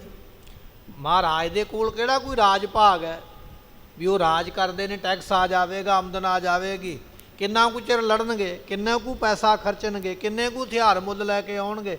ਕਦੇ ਤੇ ਪੈਸਾ ਮੁੱਕੇਗਾ, ਕਦੇ ਤੇ ਹਥਿਆਰ ਮੁੱਕਣਗੇ, ਕਦੇ ਤੇ ਗਰੀਬੀ ਦੇ ਮਾਰੇ ਜਾਣਗੇ। ਮਹਾਰਾਜ ਕੋਲ ਕੋਈ ਰਾਜ ਭਾਗ ਨਹੀਂ ਹੈ। ਕੇਸਰੀ ਚੰਦ ਕਹਿੰਦਾ ਕਿੰਨਾ ਕੁ ਚਿਰ ਗੁਰੂ ਅੱਗੋਂ ਜੰਗ ਲੜੇਗਾ। ਤੁਮ ਸਮਰੱਥ ਧਨ ਰਾਜ ਫਿਰ ਮਝਾਰੇ। ਆਪਾਂ ਇੱਕ ਨਹੀਂ, ਆਪਾਂ 22 ਰਾਜੇ ਆ। ਜੇ ਆਪਾਂ ਨੂੰ ਮੰਨ ਲਓ ਥੋੜਾ ਥੋੜਾ ਖਰਚਾ ਵੰਡ ਵੀ ਦਈਏ ਤੇ ਆਪਾਂ ਨੂੰ ਫਰਕ ਕੋਈ ਨਹੀਂ ਪੈਣਾ ਹੈ। ਮੰਨ ਲਓ ਕਿ 2-4 ਲੱਖ ਰੁਪਏ ਦਾ ਖਰਚਾ ਹੋ ਵੀ ਜਾਏਗਾ। ਆਪਾਂ ਕਿੰਨੇ ਰਾਜੇ ਆ, ਵੰਡ ਲਵਾਂਗੇ, ਥੋੜਾ ਥੋੜਾ ਹੋਣਾ ਹੈ। ਗੁਰੂ ਕੱਲਾ ਹੈ, ਗੁਰੂ ਕਿੰਨਾ ਕੁ ਖਰਚਾ ਕਰਨਾ ਕਰੇਗਾ। ਕਿਮ ਅਨੰਦਪੁਰ ਬਸੈ ਸੁਖਾਰੇ। ਫਿਰ ਮਹਾਰਾਜ ਅਨੰਦਪੁਰ ਸਾਹਿਬ ਦੇ ਵਿੱਚ ਸੌਖੇ ਕਿਵੇਂ ਬਸ ਸਕਦੇ ਭੀਮ ਹਨ। ਚੰਦ ਸੁਨ ਸਭ ਤੇ ਕਹੈ। ਉਸ ਵੇਲੇ ਭੀਮ ਚੰਦ ਰਾਜੇ ਨੇ ਸੁਣ ਕੇ ਬਚਨ ਆਖਿਆ ਹੈ, ਓ ਜਸਵਾਰ ਇਸੀ ਬਿਦ ਹੈ। ਕਹਿਣ ਲੱਗੇ ਬੱਲੇ, ਸ਼ਾਬਾਸ਼ ਜੱਸੋਵਾਲੀਆ ਰਾਜਾ, ਬੜੀ ਚੰਗੀ ਗੱਲ ਕੀਤੀ ਹੈ। ਪਹਿਲੇ ਰਾਜੇ ਨੇ ਤੇ ਇਹ ਗੱਲ ਆਖੀ ਨਾ ਵੀ ਮਹਾਰਾਜ ਸ਼ਕਤੀਸ਼ਾਲੀ, ਆਪਾਂ ਨਾ ਲੜੀਏ। ਦੂਜੇ ਨੇ ਆਖਿਆ ਤਾਂ ਕੀ ਹੋਇਆ, ਸ਼ਕਤੀਸ਼ਾਲੀ, ਲੜਨਾ ਤੇ ਪਵੇਗਾ। ਉਹਨੇ ਜਦੋਂ ਐਸੀਆਂ ਗੱਲਾਂ ਕੀਤੀਆਂ ਤੇ ਇਹ ਰਾਜਾ ਜਿਹੜਾ ਹੈ ਭੀਮ ਚੰਦ, ਉਹਦੀ ਗੱਲ ਦੇ ਉੱਪਰ ਆਪਣਾ ਮਤਾ ਵੀ ਪਕਾਉਂਦਾ ਪਿਆ ਵੀ ਠੀਕ ਹੈ, ਬੜੀ ਚੰਗੀ ਗੱਲ ਤੂੰ ਆਖੀ ਹੈ। ਤਉ ਦੇਖੀਏ ਲਿਹੋ ਵਿਚਾਰੀ। ਤਾਂ ਵੀ ਚੰਗੀ ਤਰ੍ਹਾਂ ਵਿਚਾਰ ਕੇ ਗੱਲ ਵੇਖ ਲੈਣਾ ਕਰੋ। ਪੈਂਟ ਖਾਨ ਆਇਓ ਬਲ ਭਾਰੀ। ਇਸ ਭੀਮ ਚੰਦ ਰਾਜੇ ਨੇ ਫਿਰ ਪਰਖਿਆ, ਕਹਿਣ ਲੱਗਾ ਗੱਲ ਤੇਰੀ ਠੀਕ ਹੈ, ਗੁਰੂ ਕਿੰਨਾ ਚਿਰ ਲੜੇਗਾ, ਪਰ ਇਹ ਵੀ ਵੇਖ ਲਓ ਵੀ ਗੁਰੂ ਹੈ ਕਿੱਡਾ ਵੱਡਾ ਯੋਧਾ। ਤੁਹਾਡੇ ਸਾਹਮਣੇ ਹੀ ਉਦਾਹਰਣ ਹੈ ਕਿ ਇੱਕ ਪੈਂਡੇ ਖਾਨ ਨਾਮ ਦਾ ਪਠਾਨ ਦਿੱਲੀੋਂ 5000 ਦੀ ਫੌਜ ਲੈ ਕੇ ਚੱਲਿਆ। ਸਾਰਾ ਸਰੀਰ ਲੋਹੇ ਨਾਲ ਢਕਿਆ ਹੈ। ਗੁਰੂ ਗੋਬਿੰਦ ਸਿੰਘ ਮਹਾਰਾਜ ਤੇ 2 ਵਾਰ ਕਰਦਾ, ਦੋਨੇ ਵਾਰ ਨਹੀਂ ਲੱਗਦੇ। ਗੁਰੂ ਗੋਬਿੰਦ ਸਿੰਘ ਮਹਾਰਾਜ ਦਾ ਇੱਕੋ ਤੀਰ ਹੀ ਲੋਹੇ ਨੂੰ ਚੀਰਦਾ ਹੋਇਆ ਉਹਦੇ ਕੰਨ ਦੇ ਕੋਲ ਦੀ ਪਾਰ ਹੋ ਜਾਂਦਾ ਤੇ ਪੈਂਡੇ ਖਾਨ ਮੌਤ ਨੂੰ ਪਿਆਰਾ ਹੋ ਜਾਂਦਾ। ਗੁਰੂ ਗੋਬਿੰਦ ਸਿੰਘ ਮਹਾਰਾਜ ਕੋਈ ਨਿੱਕਾ ਜਿਹਾ ਸੂਰਮਾ ਨਹੀਂ ਹੈ ਜਿਹਨੇ ਪੈਂਡੇ ਖਾਂ ਵਰਗੇ ਸੂਰਮੇ ਨੂੰ ਮਿੱਟੀ ਵਿੱਚ ਮਿਲਾ ਦਿੱਤਾ ਹੈ। ਐਸੇ ਗੁਰੂ ਨਾਲ ਮੱਥਾ ਲਾਉਣਾ ਸੌਖਾ ਨਹੀਂ ਹੈ। ਜਿਮ ਮਾਰਿਓ ਦਲ ਗਇਓ ਪਲਾਈ। ਪੈਂਡੇ ਖਾਨ ਮਰਿਆ ਤੇ ਬਾਕੀ ਫੌਜ ਦੌੜ ਗਈ ਹੈ। 10,000 ਭੱਟ ਹੈ ਸਮੁਦਾਈ। 10,000 ਫੌਜ ਆਈ ਸੀ ਉਹਨਾਂ ਦੇ ਨਾਲ, ਫੌਜ ਮਾਰੀ ਗਈ ਤੇ ਘੋੜੇ ਕੁਝ ਮਹਾਰਾਜ ਦੇ ਸਿੱਖਾਂ ਨੇ ਖੋਲੇ ਹਨ। हेर आज को जंग हिरासा। ਹੁਣ ਇਹ ਜਿਹੜਾ ਅੱਜ ਮੈਂ ਜੰਗ ਵੇਖਿਆ ਹੈ, ਮੈਂ ਤੇ ਡਰ ਗਿਆ ਹਾਂ। ਭੀਮ ਚੰਦ ਆਪਣੀ ਗੱਲ ਦੱਸਦਾ ਪਿਆ, ਪੈਂਡੇ ਖਾਨ ਨੂੰ ਜੰਗ ਵਿੱਚ ਮਰਿਆ ਤੇ ਮੁਗਲਾਂ ਦੀ ਫੌਜ ਭਜਦਿਆਂ ਮੈਂ ਵੇਖੀ ਹੈ। ਅੱਜ ਪਹਿਲੇ ਦਿਨ ਦਾ ਖਾਲਸੇ ਦਾ ਜੰਗ ਹੁੰਦਾ ਵੇਖ ਕੇ ਮੈਂ ਡਰ ਗਿਆ ਮਨ ਦੇ ਵਿੱਚ। ਮੇਰੀ ਹਿੰਮਤ ਨਹੀਂ ਹੈ ਕਿ ਮੈਨੂੰ ਇਹ ਸੁਝਾਅ ਆ ਜਾਵੇ ਕਿ ਗੁਰੂ ਗੋਬਿੰਦ ਸਿੰਘ ਨਾਲ ਲੜਿਆ ਜਾ ਸਕਦਾ ਹੈ। लश्कर भयो कितेक विनाशा। ਤੇ ਮਹਾਰਾਜ ਜੀਆਂ ਦੇ ਸਿੱਖਾਂ ਨੇ ਕਿੰਨੀ ਕੁ ਸਾਡੀ ਫੌਜ ਮਾਰ ਦਿੱਤੀ ਹੈ। कहलूरी को एक वजीर। ਉਸ ਵੇਲੇ ਕਹਿਲੂਰੀਆ ਰਾਜਾ ਇੱਕ ਬੈਠਾ ਹੋਇਆ ਤੇ ਇਹਦਾ ਵਜ਼ੀਰ ਕਹਿਣ ਲੱਗਾ ਹੈ, बोलियो हाथ बंद जुत ਇਹ धीर। ਬੈਠਾ ਹੋਇਆ ਤੇ ਹੱਥ ਜੋੜ ਕੇ ਵਜ਼ੀਰ ਨੇ ਆਖਿਆ ਜੀ ਮੈਨੂੰ ਆਗਿਆ ਦਿਓ ਬੋਲਣ ਦੀ। ਆਪਾਂ ਹੁਣ ਸਾਰੇ ਮੀਟਿੰਗ ਕਰਦੇ ਪਏ ਆ, ਸਲਾਹ ਮਸ਼ਵਰਾ ਕਰਦੇ ਪਏ ਆ, ਇਹਦੇ ਵਿੱਚ ਸਲਾਹ ਜੇ ਲੈਣੀ ਹੈ ਤੇ ਮੈਨੂੰ ਵੀ ਇੱਕ ਮੌਕਾ ਦਿਓ, ਮੈਂ ਵੀ ਕੁਝ ਬੋਲ ਕੇ ਦੱਸਦਾ ਹਾਂ। अब गिरपत तुम सब चढ़े आए। ਤੇ ਰਾਜਿਆਂ ਨੇ ਆਗਿਆ ਦਿੱਤੀ ਵੀ ਠੀਕ ਹੈ ਵਜ਼ੀਰ ਤੂੰ ਵੀ ਆਪਣੀ ਸਲਾਹ ਦੇ। ਤੇ ਵਜ਼ੀਰ ਕਹਿਣ ਲੱਗਾ ਵੀ ਤੁਸੀਂ ਸਾਰੇ ਪਹਾੜੀ ਰਾਜੇ ਚੜ੍ਹ ਕੇ ਆਏ ਹੋ, लड़ह नहीं ये किम बने आए। ਜੇ ਹੁਣ ਤੁਸੀਂ ਲੜੋਗੇ ਨਹੀਂ ਤੇ ਫਿਰ ਕੀ ਗੱਲ ਬਣੇਗੀ। ਹੁਣ ਤੇ ਨਹੀਂ ਨਾ ਪਿੱਛੇ ਹਟਣਾ ਬਣਦਾ, ਜਾਂ ਤੇ ਪਹਿਲਾਂ ਆਉਂਦੇ ਹੀ ਨਾ, ਘਰੋਂ ਹੀ ਨਾ ਆਉਂਦੇ। ਤੇ ਕੋਈ ਆਪਾਂ ਬਹਾਨਾ ਲਾ ਦਿੰਦੇ ਵੀ ਅਸੀਂ ਗੁਰੂ ਨਾਲ ਨਹੀਂ ਲੜਨਾ ਚਾਹੁੰਦੇ, ਅਸੀਂ ਗੁਰੂ ਦਾ ਸਤਿਕਾਰ ਕਰਦੇ ਹਾਂ, ਕੁਝ ਵੀ ਬਹਾਨਾ ਲੱਗ ਜਾਂਦਾ। ਹੁਣ ਆਪਾਂ ਸਾਰੇ ਜਾਣੇ ਫੌਜ ਲੈ ਕੇ ਵੀ ਆ ਗਏ ਹਾਂ, ਪਹਿਲੇ ਦਿਨ ਜੰਗ ਕਰ ਵੀ ਲਿਆ ਹੈ। ਹੁਣ ਆਪਣੇ ਕੋਲ ਬਹਾਨਾ ਕੋਈ ਨਹੀਂ ਹੈ ਪਿੱਛੇ ਮੁੜਨ ਦਾ। ਜਾਂ ਤੇ ਆਪਾਂ ਘਰੋਂ ਨਾ ਆਉਂਦੇ, ਤੇ ਜੇ ਆਪਾਂ ਆ ਗਏ ਹਾਂ ਹੁਣ ਫਿਰ ਕੋਈ ਬਹਾਨਾ ਨਹੀਂ ਹੈ। इसी प्रकार धर्म क्षत्रिय। ਛਤਰੀਆਂ ਦਾ ਧਰਮ ਹੁੰਦਾ ਹੈ ਜੰਗ ਦੇ ਵਿੱਚ ਜਾਂ ਮਰਨਾ ਤੇ ਜਾਂ ਮਾਰਨਾ ਹੈ। पूर्व सुने जथा सब कीन। ਇਹ ਸਾਰੇ ਲੋਕਾਂ ਨੇ ਗੱਲ ਸੁਣੀ ਹੈ ਵੀ ਛਤਰੀ ਜਿਹੜਾ ਧਰਮ ਹੈ, ਸ਼ਸਤਰ ਧਾਰੀ ਬੰਦੇ ਦਾ ਧਰਮ ਹੀ ਇਹ ਹੈ ਵੀ ਜਾਂ ਜੰਗ ਵਿੱਚ ਮਰਨਾ ਕਰੇ ਜਾਂ ਮਾਰਨਾ ਕਰੇ। इस अवनी हित लर मर गए। ਇਸ ਧਰਤੀ ਵਾਸਤੇ ਪਹਿਲਾਂ ਪਤਾ ਨਹੀਂ ਕਿੰਨੇ ਕੁ ਰਾਜੇ ਹੋਏ, ਕਿੰਨੇ ਕੁ ਮਰੇ ਤੇ ਕਿੰਨੇ ਕੁ ਲੜੇ। ਇਹ ਧਰਤੀ ਦਾ ਜੰਗ ਤੇ ਚੱਲਦਾ ਰਿਹਾ ਹੈ। जीत पाए सुख भोगत भये। ਕੁਝ ਲੜ ਕੇ ਮਰ ਗਏ ਤੇ ਕਈ ਜਿੱਤਦੇ ਵੀ ਰਹੇ। ਹੁਣ ਦੋ ਰਾਜੇ ਲੜਨਗੇ, ਇੱਕ ਮਰੇਗਾ ਤੇ ਇੱਕ ਜਿੱਤੇਗਾ। ਜਿਹੜਾ ਮਰਿਆ ਉਹ ਚਲਾ ਗਿਆ ਦੁਨੀਆ ਤੋਂ, ਜਿਹੜਾ ਜਿੱਤ ਗਿਆ ਉਹਨੇ ਧਰਤੀ ਦੇ ਸੁੱਖ ਲਏ। ਰਾਜੇ ਨੇ ਸਲਾਹ ਦਿੱਤੀ ਹੈ, ਕਹਿਣ ਲੱਗਾ ਵੀ ਧਰਤੀ ਦੇ ਸੁੱਖ ਲੈਣੇ ਕੋਈ ਨਿੱਕੀ ਗੱਲ ਥੋੜੀ ਹੈ, ਇਹਦੇ ਵਾਸਤੇ ਕੁਰਬਾਨੀਆਂ ਤੇ ਕਰਨੀਆਂ ਪੈਂਦੀਆਂ ਨੇ।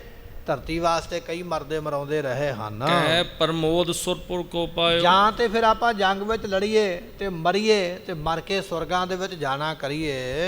जगत बिखै जोधा जस ਤੇ छायो। ਦੁਨੀਆ ਵਿੱਚ ਲੋਕ ਆਖਣਗੇ ਵੀ ਰਾਜੇ ਬੜੇ ਯੋਧੇ ਸਨ ਜਿਹੜੇ ਇੰਨਾ ਲੜ ਕੇ ਤੇ ਮਰੇ ਹਨ। नरन मरन अर साके करने। ਇਸੇ ਤਰ੍ਹਾਂ ਮਰਨਾ ਅਤੇ ਜੰਗ ਕਰਨਾ, ਲੜਨਾ ਤੇ ਮਰਨਾ ਅਤੇ ਜਿਹੜੇ ਜੰਗ ਕਰਨੇ ਹਨ, यही काम राजन के बरने। ਇਹ ਰਾਜਿਆਂ ਦੇ ਕੰਮ ਹੋਇਆ ਕਰਦੇ। ਇਹ ਵਜ਼ੀਰ ਨੇ ਸਲਾਹ ਦਿੱਤੀ, ਰਾਜੇ ਦਾ ਕੀ ਕੰਮ ਹੁੰਦਾ? ਰਾਜੇ ਦਾ ਕੰਮ ਇਹ ਥੋੜਾ ਵੀ ਗੱਦੀ ਤੇ ਬਹਿ ਕੇ ਨਜ਼ਾਰੇ ਲੈਂਦਾ ਰਵੇ। ਰਾਜੇ ਦਾ ਕੰਮ ਹੈ ਲੜਨਾ ਮਰਨਾ, ਤੇ ਜਾਂ ਫਿਰ ਜੰਗ ਮੈਦਾਨ ਵਿੱਚ ਮਰ ਜਾਣਾ ਜਾਂ ਫਿਰ ਜੰਗ ਜਿੱਤ ਲੈਣੀ। ਰਾਜਿਆਂ ਦਾ ਕੰਮ ਹੀ ਇੱਕ ਹੈ, ਜੰਗ ਵਿੱਚ ਲੜਾਈ ਕਰਨੀ ਹੈ ਜਾਂ ਮਰਨਾ ਜਾਂ ਮਾਰਨਾ। ਇਹ ਰਾਜੇ ਦਾ ਕੰਮ ਹੋਇਆ ਕਰਦਾ ਹੈ। सब ते सुन कै नृप कहलूरी। ਉਸ ਵੇਲੇ ਜਦੋਂ ਸੁਣੀ ਇਹ ਬਚਨ, ਇਹ ਗੱਲ ਕਹੀ ਹੈ, ਤੇ ਕਹਿਲੂਰੀਆ ਰਾਜਾ ਸੁਣ ਕੇ ਕਹਿਣ ਲੱਗਾ ਹੈ, बोलियो सुनियो नीत जमरूरी। ਬੋਲਿਆ ਤੇ ਸੁਣਿਆ, ਕਹਿਣ ਲੱਗਾ ਤੂੰ ਬੜਾ ਸੋਹਣੀ ਗੱਲ ਕੀਤੀ ਹੈ। होत परात घेरा देह डाला। ਰਾਜਿਆਂ ਨੇ ਸਲਾਹ ਕਰ ਲਈ ਵਜ਼ੀਰ ਦੀ ਗੱਲ ਸੁਣ ਕੇ। ਵਜ਼ੀਰ ਕਹਿੰਦਾ ਡਰਨਾ ਨਹੀਂ ਚਾਹੀਦਾ ਹੈ, ਲੜਨਾ ਮਰਨਾ ਤੇ ਸ਼ੁਰੂ ਤੋਂ ਹੀ ਬਣਿਆ ਹੋਇਆ ਹੈ। ਆਪਾਂ ਨੂੰ ਲੜਨਾ ਮਰਨਾ ਚਾਹੀਦਾ, ਆਪਾਂ ਰਾਜੇ ਹਾਂ। ਇਹਦੀ ਗੱਲ ਨੂੰ ਸਾਰਿਆਂ ਨੇ ਆਖਿਆ ਠੀਕ ਹੈ। ਹੁਣ ਸਲਾਹ ਇਹ ਬਣ ਗਈ ਹੈ, ਕੱਲ ਦਾ ਦਿਨ ਚੜ੍ਹ ਲੈਣ ਦਿਓ, ਅਨੰਦਪੁਰ ਸਾਹਿਬ ਨੂੰ ਘੇਰਾ ਪਾ ਲੈਣਾ ਕਰੋ। चौं दिश उतरे सदल ਤੇ निरपाला। 4 ਚਫੇਰੇ ਰਾਜੇ ਆਪੋ ਆਪਣਾ ਮੋਰਚਾ ਲਾ ਕੇ ਘੇਰਾਬੰਦੀ ਕਰਕੇ ਅਨੰਦਪੁਰ ਸਾਹਿਬ ਨੂੰ ਬੈਠ ਜਾਣਾ अन ਕਰੋ। आद नह द्यो प्रवेशन। ਗੁਰਮੁਖੋ ਏਡੇ ਡਰਪੋਕਲ ਰਾਜੇ ਨੇ, ਪਹਿਲੇ ਦਿਨ ਦਾ ਜੰਗ ਕਰਕੇ ਹੀ ਡਰ ਗਏ। ਹੁਣ ਕਹਿੰਦੇ ਜੰਗ ਨਾ ਕਰੋ, ਅਨੰਦਪੁਰ ਸਾਹਿਬ ਨੂੰ ਘੇਰਾ ਹੀ ਪਾ ਕੇ ਬਹਿ ਜਾਓ ਬਸ। ਕਾਦੇ ਵਾਸਤੇ ਘੇਰਾ ਪਾਉਣਾ? ਵੀ ਅੰਦਰ ਅੰਨ ਨਾ ਜਾਵੇ, ਜਿੰਨਾ ਚਿਰ ਇਹ ਖਾਣਗੇ ਨਹੀਂ ਲੜਨਗੇ ਕਿਵੇਂ। ਆਪਾਂ ਬਾਹਰੋਂ ਅੰਨ ਨਹੀਂ ਅੰਦਰ ਜਾਣ ਦੇਣਾ, ਘੇਰਾ ਪਾ ਕੇ ਤੇ ਅੰਨ ਨੂੰ ਰੋਕ ਲੈਣਾ ਕਰੋ। सावधान बन सर्व ਤੇ गिरेशन। ਸਾਰੇ ਰਾਜੇ ਸਾਵਧਾਨ ਹੋ ਕੇ ਬੈਠ ਜਾਣ, ਕੋਈ ਰਸਤਾ ਇਹੋ ਜਿਹਾ ਨਾ ਰਵੇ ਜਿੱਥੋਂ ਰਾਸ਼ਨ ਪਾਣੀ ਅੰਦਰ ਜਾਵੇ। आनंद प्रेम मह प्रवेश जब ਜਦੋਂ ਖਾਲਸਾ ਅਨੰਦਪੁਰ ਸਾਹਿਬ ਦੇ ਵਿੱਚ ਜਾਵੇਗਾ, निकट लगाए मोर्चे सब। ਆਪਾਂ ਮੋਰਚੇ ਹੌਲੀ ਹੌਲੀ ਨੇੜੇ ਕਰਦੇ ਚੱਲਾਂਗੇ। ਇਹ 2 ਦਿਨ ਬੈਠਣਗੇ ਮੋਰਚਿਆਂ ਵਿੱਚ, 4 ਦਿਨ ਬੈਠਣਗੇ। ਇਹਨਾਂ ਨੇ ਸੋਚਣਾ ਵੀ ਜੰਗ ਖਤਮ ਹੋ ਗਿਆ, ਇਹ ਅਨੰਦਪੁਰ ਸਾਹਿਬ ਚਲੇ ਜਾਣਗੇ। ਜਦੋਂ ਇਹ ਅਨੰਦਪੁਰ ਸਾਹਿਬ ਚਲੇ ਗਏ, ਆਪਾਂ ਮੋਰਚੇ ਅਨੰਦਪੁਰ ਸਾਹਿਬ ਦੇ ਨੇੜੇ ਲੈ ਚੱਲਾਂਗੇ।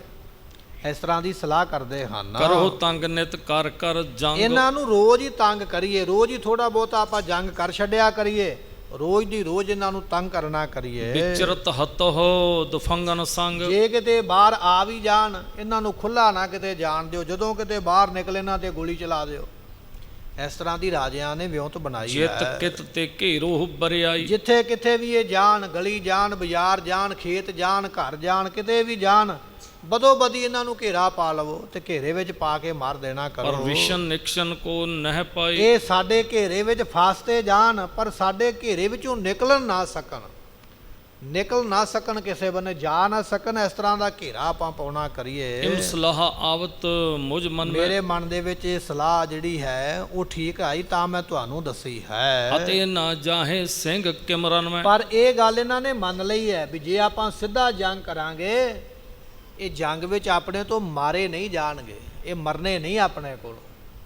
ਆਪਾਂ ਸਿੱਧਾ ਜੰਗ ਲੜ ਕੇ ਜਿੱਤ ਨਹੀਂ ਸਕਦੇ ਇਹਨਾਂ ਨੂੰ, ਇਸ ਕਰਕੇ ਸਿੱਧਾ ਜੰਗ ਨਾ ਲੜੀਏ। ਗੁਰਮੁਖੋ 22 ਰਾਜੇ ਨੇ ਤੇ 3 ਲੱਖ ਦੀ ਫੌਜ ਹੈ। ਇੰਨੇ ਰਾਜੇ ਔਰ ਐਡੀ ਵੱਡੀ ਫੌਜ ਪਹਿਲਾਂ ਹੀ ਆਪਣੀ ਹਾਰ ਮੰਨ ਬੈਠੀ ਹੈ। ਲੜ ਕੇ ਨਹੀਂ ਆਪਾਂ ਜਿੱਤ ਸਕਦੇ। ਇਹਨਾਂ ਦਾ ਰਾਸ਼ਨ ਬੰਦ ਕਰੀਏ, ਇਹਨਾਂ ਦਾ ਬਾਹਰ ਆਉਣਾ ਜਾਣਾ ਬੰਦ ਕਰੀਏ। ਜੇ ਕੋਈ ਕੱਲਾ ਦੋ ਕੱਲਾ ਬਾਹਰ ਨਿਕਲੇ ਤੇ ਉਹਨੂੰ ਘੇਰ ਲਈਏ। ਇਸ ਤਰੀਕੇ ਦੀ ਵਿਉਂਤਬੰਦੀ ਬਣਾਉਣਾ ਕਰੀਏ। ਸਭ ਹਨ ਸੁਣ ਕੇ ਗਏ ਸਹਿ ਚਿੰਤਾ। ਕਹਿਣ ਲੱਗੇ ਸਾਰਿਆਂ ਨੇ ਜਦੋਂ ਇਹ ਗੱਲ ਸੁਣੀ ਹੈ ਤੇ ਉਸ ਵੇਲੇ ਮਸਲਤ ਕਹੀਏ ਸਲਾਹ ਕਰਕੇ। ਗਿਰ ਈਸ਼ਨ ਮਾਨੀ ਗਿਰ ਈਸ਼ਨ ਤਬ ਤੈਸੀ। ਉਸ ਵੇਲੇ ਸਾਰੇ ਰਾਜਿਆਂ ਨੇ ਮੰਨ ਲਈ। ਉਹ ਡਰਦੇ ਤੇ ਸਾਰੇ ਹੀ ਨੇ, ਮੌਤ ਨੂੰ ਕਿਹੜਾ ਅੱਗੇ ਹੋ ਕੇ ਮਾਸੀ ਆਖੇ। ਆ ਤੇ ਗਏ ਲੜਨਾ, ਹੁਣ ਸਾਰੇ ਹੀ ਨਹੀਂ ਚਾਹੁੰਦੇ, ਅੱਗੇ ਕੋਈ ਨਹੀਂ ਆਉਣਾ ਚਾਹੁੰਦਾ। ਸਾਰੇ ਰਾਜੇ ਕਹਿੰਦੇ ਆਹ ਬੜੀ ਚੰਗੀ ਸਲਾਹ ਹੈ, ਦੂਰ ਦੂਰ ਅਨੰਦਪੁਰ ਸਾਹਿਬ ਨੂੰ ਘੇਰਾ ਪਾ ਕੇ ਬੈਠਣਾ ਕਰੀਏ। ਨਿਜ ਨਿਜ ਸਿਵਰ ਗਏ ਸਹਿ ਚਿੰਤਾ। ਆਪੋ ਆਪਣੇ ਡੇਰੇ ਵਿੱਚ ਚਲੇ ਗਏ। ਘੇਰਾ ਪਾਉਣ ਦੀ ਗੱਲ ਤੇ ਮੰਨ ਲਈ ਹੈ ਪਰ ਚਿੰਤਾ ਅਜੇ ਵੀ ਹੈ ਮਨ ਦੇ ਵਿੱਚ ਵੀ ਇਹ ਸਾਡੇ ਨਾਲ ਕੀ ਹੋਇਆ ਹੈ। ਗੁਰੂ ਨਾ ਹਾਰ ਹੈ ਲੜੈ ਕਦੰਤਾ। ਮਨ ਵਿੱਚ ਸੋਚਦੇ ਨੇ ਲੜਦਿਆਂ ਤੇ ਗੁਰੂ ਕਦੇ ਵੀ ਨਹੀਂ ਹਾਰੇਗਾ। ਚਲੇ ਤੇ ਗਏ ਸਲਾਹ ਕਰਕੇ ਵੀ ਅਨੰਦਪੁਰ ਸਾਹਿਬ ਨੂੰ ਘੇਰਾ ਪਾ ਕੇ ਬਹਿ ਜਾਈਏ, ਪਰ ਨਾਲ ਇਹ ਵੀ ਸੋਚਦੇ ਪਏ ਵੀ ਜੇ ਆਪਾਂ ਜੰਗ ਕਰਨ ਵੀ ਲੱਗ ਪਏ ਤੇ ਗੁਰੂ ਨੇ ਸਾਡੇ ਕੋਲੋਂ ਹਾਰਨਾ ਨਹੀਂ ਹੈ। ਤਰਾਸਮਾਨ ਆਏ ਸਾਵਧਾਨਾ। ਕਹਿਣ ਲੱਗੇ ਤਰਾਸ ਡਰ ਕੇ ਨਾ ਆਧੇ ਸਾਵਧਾਨਾ, ਅੱਧੇ ਜਿਹੜੇ ਲੋਕ ਸਨ ਉਹ ਸਾਵਧਾਨ ਹੋ ਗਏ ਹਨ। ਖਰੇ ਰਹੇ ਗਏ ਆਯੁਧ ਪਾਨਾ। ਅੱਧੇ ਜਿਹੜੇ ਨੇ ਰਾਤ ਨੂੰ ਵੀ ਡਰਦੇ ਕਿਤੇ ਬਾਹਰ ਆਜ ਦਾ ਖਾਲਸਾ ਰਾਤ ਨੂੰ ਹੀ ਹਮਲਾ ਨਾ ਕਰ ਦੇਵੇ। ਅੱਧੇ ਪਹਾੜੀਏ ਰਾਜੇ ਰਾਤ ਨੂੰ ਹਥਿਆਰ ਫੜ ਕੇ ਖਲੋਤੇ ਹਨ। ਅਰ ਧਨ ਪਰ ਕੀਨਸ ਬਿਸਰਮ। ਜਿਹੜੇ ਅੱਧੇ ਰਾਜੇ ਸਨ ਜਾਂ ਅੱਧੇ ਸਿਪਾਹੀ ਸਨ ਉਹਨਾਂ ਨੇ ਆਰਾਮ ਕੀਤਾ ਹੈ। ਖਾਨ ਪਾਨ ਕਰ ਧਾਰ ਅਰਮ। ਤੇ ਕਹਿਣ ਲੱਗੇ ਖਾਣਾ ਪੀਣਾ ਕਰਕੇ ਬੜਾ ਆਰਾਮ ਫਰਮਾਇਆ ਹੈ। ਸਮਰ ਜਾਮਨੀ ਡਰਤ ਬਿਤਾਈ। ਇਸ ਤਰ੍ਹਾਂ ਸਾਰੀ ਰਾਤ ਨਾ ਡਰਦਿਆਂ ਹੀ ਲੰਘੀ। ਜਿਹੜੇ ਜਾਗਦੇ ਸਨ ਉਹ ਵੀ ਡਰਦੇ ਰਹੇ, ਪਤਾ ਨਹੀਂ ਕਿਹੜੇ ਪਾਸਿਓਂ ਹਮਲਾ ਹੋ ਜਾਣਾ ਹੈ। ਜਿਹੜੇ ਸੁੱਤੇ ਸਨ ਉਹ ਵੀ ਡਰਦੇ ਰਹੇ, ਪਤਾ ਨਹੀਂ ਸੁੱਤਿਆਂ ਨੂੰ ਨਹੀਂ ਆ ਕੇ ਮਾਰ ਦੇਣ ਕਿਤੇ। ਪਹਾੜੀ ਰਾਜਿਆਂ ਦੀ ਫੌਜ ਦੀ ਸਾਰੀ ਰਾਤ ਡਰਦਿਆਂ ਲੰਘ ਗਈ ਹੈ। ਸ਼ੋਰਤ ਰਹੇ ਤੁਪਕ ਨਿਜ ਥਾਈ। ਆਪੋ ਆਪਣੇ ਥਾਵਾਂ ਤੋਂ ਨਾ ਬਚਣ ਵਾਸਤੇ ਬੰਦੂਕਾਂ ਦੀਆਂ ਗੋਲੀਆਂ ਚਲਾਉਂਦੇ ਰਹੇ ਵੀ ਕਿਤੇ ਬੰਦੂਕ ਦੀ ਗੋਲੀ ਨਾਲ ਡਰ ਕੇ ਨਾ ਸਾਡੇ ਕੋਲ ਆਉਣ, ਪਿੱਛੇ ਪਿੱਛੇ ਰਹਿਣ। ਆਪਣੀ ਜਾਨ ਬਚਾਉਣ ਵਾਸਤੇ ਕਦੇ ਕਦੇ ਗੋਲੀ ਚਲਾ ਛੱਡਦੇ ਹਨ। ਬੀਤੀ ਰਾਤ ਪ੍ਰਾਤ ਪੁਨ ਭਈ। ਇੱਧਰੋਂ ਰਾਤ ਬਤੀਤ ਹੋ ਗਈ ਤੇ ਦਿਨ ਚੜ ਗਿਆ ਹੈ। ਪੂਰਬ ਦਿਸ਼ ਪੀਅਰੀ ਪਰ ਗਈ। ਪੂਲਾ ਜਿਹੜਾ ਪੂਰਬਲਾ ਪਾਸਾ ਹੈ, ਚੜ੍ਹਦੇ ਦਾ ਪਾਸਾ, ਜਿੱਧਰੋਂ ਸੂਰਜ ਚੜ੍ਹਦਾ ਹੈ, ਇੱਧਰੋਂ ਸੂਰਜ ਭਗਵਾਨ ਜੀ ਨਿਕਲੇ ਬਾਹਰ ਤੇ ਦਿਸ਼ਾ ਪੀਲੀ ਹੋ ਗਈ ਹੈ, ਦਿਨ ਦਾ ਚੜ੍ਹਾ ਹੋਇਆ ਹੈ। ਸੋਚ ਇਸ਼ਨਾਨ ਦੋਹਨ ਦਿਸ਼ ਕੀਨੇ। ਇੱਧਰੋਂ ਗੁਰੂ ਕੇ ਖਾਲਸੇ ਨੇ ਅੰਮ੍ਰਿਤ ਵੇਲਾ ਜਾਣ ਕੇ ਇਸ਼ਨਾਨ ਪਾਨ ਕੀਤਾ, ਸੌਚ ਕਿਰਿਆ ਕੀਤੀ ਹੈ। ਬਸਤਰ ਸ਼ਸਤਰ ਤਨ ਧਾਰੀ ਸਭੀ ਨੇ। ਮਹਾਰਾਜ ਸਾਹਿਬ ਜੀ ਦੇ ਬਖਸ਼ਿਸ਼ ਕੀਤੇ ਸੋਹਣੇ ਬਸਤਰ ਸਜਾਏ, ਉੱਪਰ ਦੀ ਸੋਹਣੇ ਸ਼ਸਤਰ ਸਜਾਏ ਹਨ। ਨਿਜ ਨਿਜ ਥਾਨ ਬਨੇ ਸਾਵਧਾਨਾ। ਆਪੋ ਆਪਣਾ ਨਿਤਨੇਮ ਕੀਤਾ ਗੁਰੂ ਖਾਲਸੇ ਨੇ ਸਵੇਰ ਵੇਲੇ ਉੱਠ ਕੇ, ਫਿਰ ਆਪੋ ਆਪਣੇ ਮੋਰਚੇ ਵਿੱਚ ਲੜਨ ਵਾਸਤੇ ਸਾਵਧਾਨ ਹੋ ਗਏ ਹਨ। ਤਬ ਬਾਜੇ ਅਲਪਮ ਹਨ। ਨਿੱਕੇ ਤੇ ਵੱਡੇ ਨਗਾਰੇ ਫਿਰ ਜੰਗ ਦੇ ਵੱਜ ਗਏ ਹਨ। ਸੰਖ ਕਨੇ ਸ਼ਹਿਨਾਏ ਨਫੀਰਨ। ਸ਼ੰਖ ਵਜਾ ਦਿੱਤੇ ਗਏ, ਨਫੀਰੀਆਂ ਵਜਾਈਆਂ ਗਈਆਂ। ਇਸੇ ਤਰ੍ਹਾਂ ਹੋਰ ਵੀ ਜਿਹੜੇ ਘੜਿਆਲ ਵਗੈਰਾ ਸਾਜ਼ ਨੇ ਉਹ ਵਜਾਏ ਗਏ ਹਨ। ਵੱਡੇ ਢੋਲ ਉਤਸਾਹਤ ਬੀਰਨ। ਵੱਡੇ ਵੱਡੇ ਢੋਲ ਵਜਾਏ ਗਏ ਸੂਰਮਿਆਂ ਨੂੰ ਉਤਸ਼ਾਹ ਦੇਣ ਵਾਸਤੇ। ਚੜੀ ਚਮੂ ਸਭ ਰਾਜਨ ਕੇਰੀ। ਰਾਜਿਆਂ ਦੀ ਫੌਜ ਚੜ੍ਹ ਪਈ ਜੰਗ ਕਰਨ ਵਾਸਤੇ ਅਗਲੇ ਦਿਨ ਹਵੈ ਨ ਫਿਰ। ਸਕੈ ਆਨੰਦਪੁਰ ਹੀਰੀ। ਪਰ ਗੁਰਮੁਖੋ ਇਹ ਗੱਲ ਨਹੀਂ ਹੈ ਵੀ ਅਨੰਦਪੁਰ ਸਾਹਿਬ ਇਹਨਾਂ ਨੂੰ ਦਿਖਾਈ ਦੇਵੇ ਜਾਂ ਅਨੰਦਪੁਰ ਸਾਹਿਬ ਦੇ ਨੇੜੇ ਜਾ ਸਕਣ, ਨਹੀਂ, ਐਸੀ ਇਹਨਾਂ ਵਿੱਚ ਹਿੰਮਤ ਨਹੀਂ ਹੈ। ਦੂਰ ਦੂਰ ਲਗ ਪਸਰੀ ਘਨੀ। ਇਹਨਾਂ ਨੇ ਅਨੰਦਪੁਰ ਸਾਹਿਬ ਨੂੰ ਛੱਡ ਦਿੱਤਾ, ਪਿੱਛੇ ਨੂੰ ਮੁੜ ਪਏ। ਅਗਲਾ ਦਿਨ ਚੜ੍ਹਿਆ ਨਾ, ਨਗਾਰੇ ਤੇ ਬੜੇ ਵੱਜੇ, ਢੋਲ ਤੇ ਬੜੇ ਵੱਜੇ, ਮਹਾਰਾਜ ਦਾ ਖਾਲਸਾ ਤਿਆਰ ਹੋ ਗਿਆ ਵੀ ਜੰਗ ਸ਼ੁਰੂ ਹੋਣ ਵਾਲਾ। ਕੀ ਵੇਖਦੇ ਪਏ? ਇਹ ਰਾਜੇ ਤੇ ਅਨੰਦਪੁਰ ਸਾਹਿਬ ਨੂੰ ਪਿੱਠ ਕਰਕੇ ਚੱਲ ਪਏ, ਦੂਰ ਹੋ ਗਏ, ਦੂਰ ਚੱਲ ਪਏ, ਪਿੱਛੇ ਨੂੰ ਹਟ ਗਏ, ਪਿੱਛੇ ਹਟ ਗਏ ਹਨ। ਘੇਰਨ ਕੋ ਡੇਰੇ ਕਰ ਅਨੀ। ਕਾਦੇ ਵਾਸਤੇ? ਕਿ ਅਨੰਦਪੁਰ ਸਾਹਿਬ ਨੂੰ ਕੇਵਲ ਘੇਰਾ ਹੀ ਪਾਉਣਾ ਹੈ। ਦੂਰ ਦੂਰ ਇਹਨਾਂ ਨੇ ਗੋਲ ਕਤਾਰ ਬਣਾ ਕੇ, ਗੋਲ ਘੇਰਾ ਬਣਾ ਕੇ ਆਪੋ ਆਪਣੀ ਫੌਜ ਬਿਠਾ ਦਿੱਤੀ ਹੈ। ਤਬ ਸਤਗੁਰ ਜੰਜੈਲ ਚਲਾਈ। ਇਧਰੋਂ ਮਹਾਰਾਜ ਸਾਹਿਬ ਜੀਆਂ ਨੇ ਵੇਖਿਆ ਵੀ ਇਹ ਬੈਠ ਗਿਆ ਦੂਰ ਦੂਰ ਤੱਕ। ਮਹਾਰਾਜ ਜੀਆਂ ਦੇ ਕੋਲ ਵੱਡੀ ਤੇ ਲੰਮੀ ਇੱਕ ਵਜਨਦਾਰ ਬੰਦੂਕ ਸੀ। ਧੰਨ ਗੁਰੂ ਗੋਬਿੰਦ ਸਿੰਘ ਮਹਾਰਾਜ ਦੇ ਕੋਲ ਨਾ ਇੱਕ ਲੰਮੀ ਨਾਲੀ ਵਾਲੀ ਬੰਦੂਕ ਹੈ, ਬੜੀ ਭਾਰੀ ਸੀ। ਮਹਾਰਾਜ ਨੇ ਵੇਖਿਆ ਘੇਰਾ ਪਾ ਕੇ ਬੈਠ ਗਏ। ਸਤਿਗੁਰਾਂ ਨੇ ਉਸ ਬੰਦੂਕ ਦੇ ਵਿੱਚੋਂ ਇੱਕ ਗੋਲੀ ਚਲਾਈ ਹੈ। ਬਾਗਨ ਤੋਬ ਤੋਂਗ ਥਿਰ ਥਾਈ। ਕਹਿਣ ਲੱਗੇ ਵੀ ਇਹ ਜਿਹੜੀ ਬੰਦੂਕ ਹੈ ਨਾ, ਇਹਦਾ ਨਾਮ ਮਹਾਰਾਜ ਨੇ ਰੱਖਿਆ ਸੀ ਬਾਗਨ। ਇਹ ਬਾਗਨ ਨਾਮ ਦੀ ਤੋਪ ਸੀ ਜਿਹੜੀ ਮਹਾਰਾਜ ਸਾਹਿਬ ਜੀ ਨੇ ਚਲਾਈ ਹੈ। ਗਨ ਲਮਛੜਾਂ ਸਿਪਾਹਨ ਧਰ ਧਰ। ਸਤਿਗੁਰੂ ਪਾਤਸ਼ਾਹ ਮਹਾਰਾਜ ਸਾਹਿਬ ਜੀਆਂ ਨੇ ਉਸ ਵੇਲੇ ਕਹਿਣ ਲੱਗੇ ਕਿ ਲੰਮੀਆਂ ਜਿਹੜੀਆਂ ਮਾਰ ਕਰਨ ਵਾਲੀਆਂ, ਸੋ ਲੰਮੀ ਨਾਲੀ ਵਾਲੀ ਬੰਦੂਕ ਜਿਹੜੀ ਆ ਭਰ ਭਰ ਕੇ ਗੁਰੂ ਪਾਤਸ਼ਾਹ ਜੀਆਂ ਨੇ ਦੂਰ ਤੱਕ ਮਾਰ ਕਰਨ ਵਾਲੀ ਬੰਦੂਕ ਉਸ ਵੇਲੇ ਚਲਾਈ ਹੈ। ਤੱਕ ਤੱਕ ਸਿਵਰ ਹਤੀ ਤਬ ਭਰ ਜਿੱਥੇ ਭਰ। ਜਿੱਥੇ ਡੇਰੇ ਲਾ ਕੇ ਬੈਠੇ ਸਨ ਨਾ ਪਹਾੜੀਏ, ਇਹਨਾਂ ਦੇ ਤੰਬੂਆਂ ਦੇ ਵਿੱਚ ਜਾ ਕੇ ਉਹ ਗੋਲੀਆਂ ਵੱਜੀਆਂ ਜਿਹੜੀਆਂ ਮਹਾਰਾਜ ਨੇ ਚਲਾਈਆਂ ਹਨ। ਦੂਰ ਦੂਰ ਲਗ ਮਾਰ ਹਟਾਏ। ਜਦੋਂ ਗੋਲੀ ਚੱਲੀ ਨਾ, ਬੈਠੇ ਹੋਏ ਆਪੋ ਆਪਣੇ ਤੰਬੂਆਂ ਵਿੱਚ ਹਾਏ ਮਰ ਗਏ, ਹਾਏ ਮਰ ਗਏ, ਤੰਬੂ ਛੱਡ ਕੇ ਬਾਹਰ ਨੂੰ ਨਿਕਲ ਤੁਰੇ। ਜਿੱਥੇ ਪਹਿਲਾਂ ਡੇਰਾ ਕੀਤਾ ਇੱਥੇ ਵੀ ਆਪਾਂ ਸੁਰੱਖਿਅਤ ਨਹੀਂ ਹਾਂ। ਮਹਾਰਾਜ ਦੀ ਗੋਲੀ ਤੇ ਇੱਥੋਂ ਤੱਕ ਵੀ ਆਉਂਦੀ ਹੈ। ਛੇਤੀ ਨਾਲ ਫੌਜ ਨੂੰ ਹੁਕਮ ਦਿੱਤਾ ਤੰਬੂ ਪੱਟ ਲੈ ਜਾਣ, ਹੋਰ ਪਿੱਛੇ ਚੱਲ ਕੇ ਬੈਠੋ, ਹੋਰ ਦੂਰ ਹੋ ਚੱਲੀਏ। ਡਰਦੇ ਹੋਏ ਪਿੱਛੇ ਨੂੰ ਹਟੇ ਹਨ। ਲੈ ਲੈ ਓੜ ਥਰੇ ਸਮਨਾਏ। ਤੇ ਕੋਈ ਪੱਥਰ ਦੇ ਓਲੇ ਹੋ ਗਿਆ, ਕੋਈ ਟੋਏ ਵਿੱਚ ਛਾਲ ਮਾਰ ਗਿਆ, ਕੋਈ ਰੁੱਖ ਦੇ ਪਿੱਛੇ ਜਾ ਕੇ ਲੁਕ ਗਿਆ। ਲੁਕਦੇ ਫਿਰਦੇ ਵੀ ਗੋਲੀ ਸਾਡੇ ਵੱਲੇ ਨਾ ਆਉਣਾ ਕਰੇ। ਭਇਓ ਖਾਲਸਾ ਤਿਆਰ ਲੜਾਈ। ਇਧਰੋਂ ਗੁਰੂ ਕਾ ਖਾਲਸਾ ਜੰਗ ਵਾਸਤੇ ਤਿਆਰ ਹੋਇਆ ਸਹਿ ਹੈ। ਨਾ ਸਕੈ ਰਿਪ ਕੀ ਬਰਿਆਈ। ਅਤੇ ਇਸੇ ਤਰ੍ਹਾਂ ਮਹਾਰਾਜ ਜੀ ਦਾ ਖਾਲਸਾ ਜਿਹੜਾ ਹੈ ਦੁਸ਼ਮਣ ਦੀ ਜ਼ੋਰਾਵਰੀ ਸਹਿ ਨਹੀਂ ਨਾ ਸਕਦਾ। ਦੁਸ਼ਮਣ ਦਾ ਧੱਕਾ ਖਾਲਸਾ ਸਹਿੰਦਾ ਨਹੀਂ ਹੈ। ਠੌਰ ਠੌਰ ਚਾਰੋਂ ਦਿਸ਼ ਹੋਏ। ਇਸ ਤਰ੍ਹਾਂ ਮਹਾਰਾਜ ਦੇ ਜਿਹੜੇ ਖਾਲਸੇ ਨੇ ਚਾਰ ਚਫੇਰੇ ਹੋ ਕੇ ਤੇਰੇ ਮੋਰਚਨ ਮੈਂ ਸਭ ਕੋਏ। ਆਪੋ ਆਪਣੇ ਮੋਰਚਿਆਂ ਵਿੱਚ ਮਹਾਰਾਜ ਦੇ ਸੂਰਮੇ ਵੀ ਖੜ ਗਏ ਹਨ। ਲਗੀ ਤੁਫੰਗੈ ਤੜ ਭੜ ਛੂਟਨ। ਦੋਨਾਂ ਪਾਸਿਆਂ ਤੋਂ ਬੰਦੂਕਾਂ ਚੱਲਣ ਲੱਗ ਪਈਆਂ ਹਨ। ਸਿਰ ਛਾਤੀ ਗਨ ਸੁਪਟਨ ਫੂਟਨ। ਕਿਸੇ ਦੀ ਛਾਤੀ ਤੇ ਕਿਸੇ ਦਾ ਸਿਰ ਪਾੜ ਜਾਂਦਾ ਹੈ। ਲੈ ਲੈ ਆੜ ਤੇਰੇ ਤੱਕ ਮਾਰੇ। ਆਪੋ ਆਪਣਾ ਓਟ ਆਸਰਾ ਉਹਲਾ ਲੈ ਲੈ ਕੇ ਗੋਲੀਆਂ ਚਲਾਉਂਦੇ ਸੁਬਟ ਹਨ। ਤੁਰੰਗ ਭੂਮ ਪਰ ਡਾਰੇ। ਭਾਵੇਂ ਸੂਰਮਾ ਹੈ ਤੇ ਭਾਵੇਂ ਵਿਅਕਤੀ ਹੈ ਤੇ ਭਾਵੇਂ ਘੋੜਾ ਹੈ, ਧਰਤੀ ਦੇ ਉੱਪਰ ਡਿੱਗ ਪੈਂਦੇ ਹਨ। ਡਾਰੇ ਪੁਨ ਬਾਰੂਦ ਉਤਾਲੇ। ਫਿਰ ਦੁਬਾਰਾ ਬਰੂਦ ਪਾਇਆ ਜਾਂਦਾ ਗੁਲਕਾਂ ਹੈ ਠੋਕ ਠੋਕ ਗਜ ਨਾਲੇ। ਅਤੇ ਇਸ ਤਰ੍ਹਾਂ ਗੋਲੀਆਂ ਜਿਹੜੀਆਂ ਨੇ ਉਹ ਚਲਾਈਆਂ ਜਾਂਦੀਆਂ ਅਸਰ ਹਨ। ਗਈ ਚੌਂ ਦਿਸ਼ਨ ਲੜਾਈ। ਚਾਰ ਚਫੇਰੇ ਲੜਾਈ ਖਿੱਲਰ ਗਈ ਹੈ। 10 ਤਰਵਾਂ ਕਰ ਸਿਸਤ ਲਗਾਈ। ਉਸ ਵੇਲੇ ਸੇਧ ਲੈ ਲੈ ਕੇ ਨਿਸ਼ਾਨਾ ਲਾ ਕੇ ਗੋਲੀ ਚਲਾਉਂਦੇ ਵਿਚਰੈ ਹਨ। ਹੈ ਕੈ ਜੋਧ ਪਦਾਂਤੀ। ਭਾਵੇਂ ਘੋੜਾ ਤੇ ਭਾਵੇਂ ਕੋਈ ਪੈਦਲ ਸੂਰਮਾ ਹੈ। ਡੰਬੈ ਤੋੜਾ ਤਤਸ਼ਨ ਘਾਤੀ। ਤੇ ਕਹਿਣ ਲੱਗੇ ਮਾਰ ਕੇ ਗੋਲੀ ਤੇ ਸੁੱਟ ਦਿੰਦੇ ਉਸੇ ਵੇਲੇ। ਭਾਵੇਂ ਕੋਈ ਜੰਗ ਦੇ ਮੈਦਾਨ ਵਿੱਚ ਘੋੜਾ ਆ ਜਾਵੇ ਖਾਲੀ ਕੱਲਾ ਹੀ, ਤੇ ਭਾਵੇਂ ਆ ਜਾਵੇ ਸੂਰਮਾ, ਜਿਹੜਾ ਵੀ ਆਉਂਦਾ ਉਹਨੂੰ ਮਾਰ ਕੇ ਸਦਾ ਦੀ ਨੀਂਦ ਸਵਾਉਂਦੇ ਰੱਖ ਹਨ। ਹੈ ਦੂਰ ਬਰਜ ਕਰ ਹਰੀ। ਇਸ ਤਰ੍ਹਾਂ ਮਹਾਰਾਜ ਦੇ ਖਾਲਸੇ ਨੇ ਪਹਾੜੀਆਂ ਨੂੰ ਦੂਰ ਕਰ ਦਿੱਤਾ ਹੈ। ਤੋਪ ਜੰਜੈਲਨ ਮਾਰਨ ਕਰੀ। ਇਹ ਮਹਾਰਾਜ ਦੇ ਸੂਰਮਿਆਂ ਨੇ ਬਾਗਣ ਨਾਮ ਦੀ ਜਿਹੜੀ ਤੋਪ ਸੀ ਨਾ, ਉਹਦੀ ਐਸੀ ਮਾਰ ਇਹਨਾਂ ਦੇ ਉੱਪਰ ਕੀਤੀ ਹੈ। ਕੇਤਕ ਚੜੇ ਸੌਰ ਪਹਾੜੀ। ਕੁਝ ਜਿਹੜੇ ਪਹਾੜੀਏ ਸਾਡੇ ਘੋੜ ਸਵਾਰ ਹਨ, ਉਤਰੇ ਦੂਰ ਜਾਏ ਡਰ ਤੇ ਧਾਰੀ। ਕੁਝ ਆਪਣੇ ਘੋੜਿਆਂ ਤੇ ਚੜ ਕੇ ਤੇ ਹੋਰ ਪਿੱਛੇ ਚਲੇ ਗਏ। ਕਹਿਣ ਲੱਗੇ ਜ਼ਰੂਰੀ ਮਰਨਾ ਅੱਗੇ ਜਾ ਕੇ, ਕਿਉਂ ਘੋੜੇ ਮਰਵਾਈਏ ਤੇ ਕਿਉਂ ਆਪ ਮਰੀਏ। ਕੁਝ ਆਪਣੇ ਘੋੜਿਆਂ ਤੇ ਚੜ ਕੇ ਹੋਰ ਪਿੱਛੇ ਦੂਰ ਚਲੇ ਗਏ ਅੱਗੇ ਹਨ। ਲੈ ਲੈ ਢੁਕੈ ਪੰਦਾਤੀ। ਅਤੇ ਇਸੇ ਤਰ੍ਹਾਂ ਜਿਹੜੇ ਪੈਦਲ ਸੂਰਮੇ ਨੇ ਉਹ ਆਸਰਾ ਲੈ ਲੈ ਕੇ ਹੌਲੀ ਹੌਲੀ ਅੱਗੇ ਵੱਧਦੇ ਹਨ। ਗੁਲਕਾ ਫੋਰੈ ਤਨ ਕੀ ਛਾਤੀ। ਗੋਲੀਆਂ ਚੱਲਦੀਆਂ ਤੇ ਸਰੀਰ ਪਾੜਦੇ ਜਾਂਦੇ ਹਨ। ਲੋਟ ਪੋਟ ਹੋਏ ਗਿਰ ਗਿਰ ਪਰੈ। ਇਸ ਤਰ੍ਹਾਂ ਪੁਹਾਟਲੀਆਂ ਖਾ ਖਾ ਕੇ ਧਰਤੀ ਤੇ ਘੁੰਮ ਘੁੰਮ ਕੇ ਡਿੱਗਦੇ ਹਨ। ਦੂਸਰ ਨਹੀਂ ਆਇਬੋ ਕਰੈ। ਜਦੋਂ ਇੱਕ ਜਣਾ ਘੁੰਮ ਕੇ ਧਰਤੀ ਤੇ ਡਿੱਗਦਾ ਨਾ, ਦੂਜੇ ਦੀ ਹਿੰਮਤ ਨਹੀਂ ਪੈਂਦੀ ਵੀ ਉਹ ਗਾਂਹ ਆਵੇ, ਉਹ ਉੱਥੋਂ ਹੀ ਪਿੱਛੇ ਨੂੰ ਦੌੜ ਜਾਂਦਾ ਹੈ। ਇੱਕ ਨੂੰ ਮਰਦਿਆਂ ਵੇਖ ਕੇ ਦੂਜੇ ਦਾ ਵੀ ਹੌਸਲਾ ਟੁੱਟਦਾ ਹੈ। ਵੱਜਹਿ ਬੰਦੂਕ ਦੋ ਤਰਫੀ ਘਨੀ। ਦੋਵਾਂ ਪਾਸਿਆਂ ਤੋਂ ਬੰਦੂਕਾਂ ਚੱਲਦੀਆਂ ਹਨ।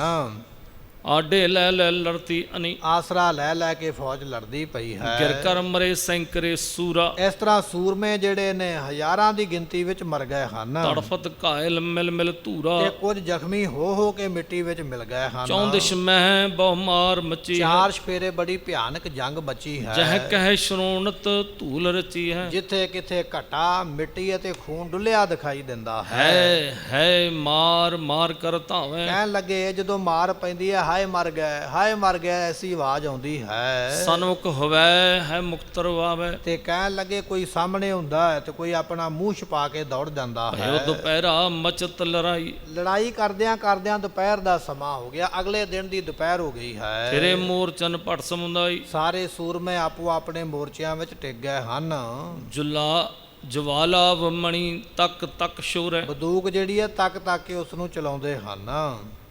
ਤੇਰੇ ਮੋਰਚਨ ਭਟ ਸਮੁੰਦਾਈ ਉਰ ਆਵਤ ਇਹ ਹੱਤ ਹੱਤ ਮੋਰੈ ਜਿਹੜਾ ਵੀ ਅੱਗੇ ਵੱਧ ਕੇ ਆਉਂਦਾ ਹੈ ਉਹਨੂੰ ਗੁਰੂ ਕਾ ਖਾਲਸਾ ਮਾਰ ਕੇ ਪਿੱਛੇ ਮੋੜ ਦਿੰਦਾ ਹੈ। ਅਸਰੀ ਸੈਨਾ ਰਾਜਨ ਕੇਰੀ ਇਸ ਤਰ੍ਹਾਂ ਰਾਜਿਆਂ ਦੀ ਫੌਜ ਜਿਹੜੀ ਹੈ ਨਾ ਚਾਰ ਸਫੇਰੇ ਖਿਲਰ ਗਈ ਹੈ। ਜੰਗ ਮੈਦਾਨ ਦੇ ਵਿੱਚੋਂ ਪਿੱਛੇ ਹਟ ਕੇ ਜਨ ਸਮੁੰਦਰ ਉਛਲਿਓ ਇਸ ਬੇਰੀ ਕਹਿਣ ਲੱਗੇ ਗੁਰਮੁਖੋ ਫੌਜ ਇੰਨੀ ਵੱਡੀ ਹੈ ਪਹਾੜੀ ਰਾਜਿਆਂ ਦੀ ਮੰਨ ਲਓ ਸਮੁੰਦਰ ਦਾ ਪਾਣੀ ਹੀ ਭਰ ਕੇ ਆ ਗਿਆ ਹੋਵੇ। ਜਿਵੇਂ ਸਮੁੰਦਰ ਦੇ ਪਾਣੀ ਵਿੱਚ ਕਹਿ ਲਈਏ ਜਵਾਰ ਭਾਟਾ ਆ ਜਾਂਦਾ ਹੈ ਉਛਾਲ ਆ ਜਾਂਦਾ ਹੈ।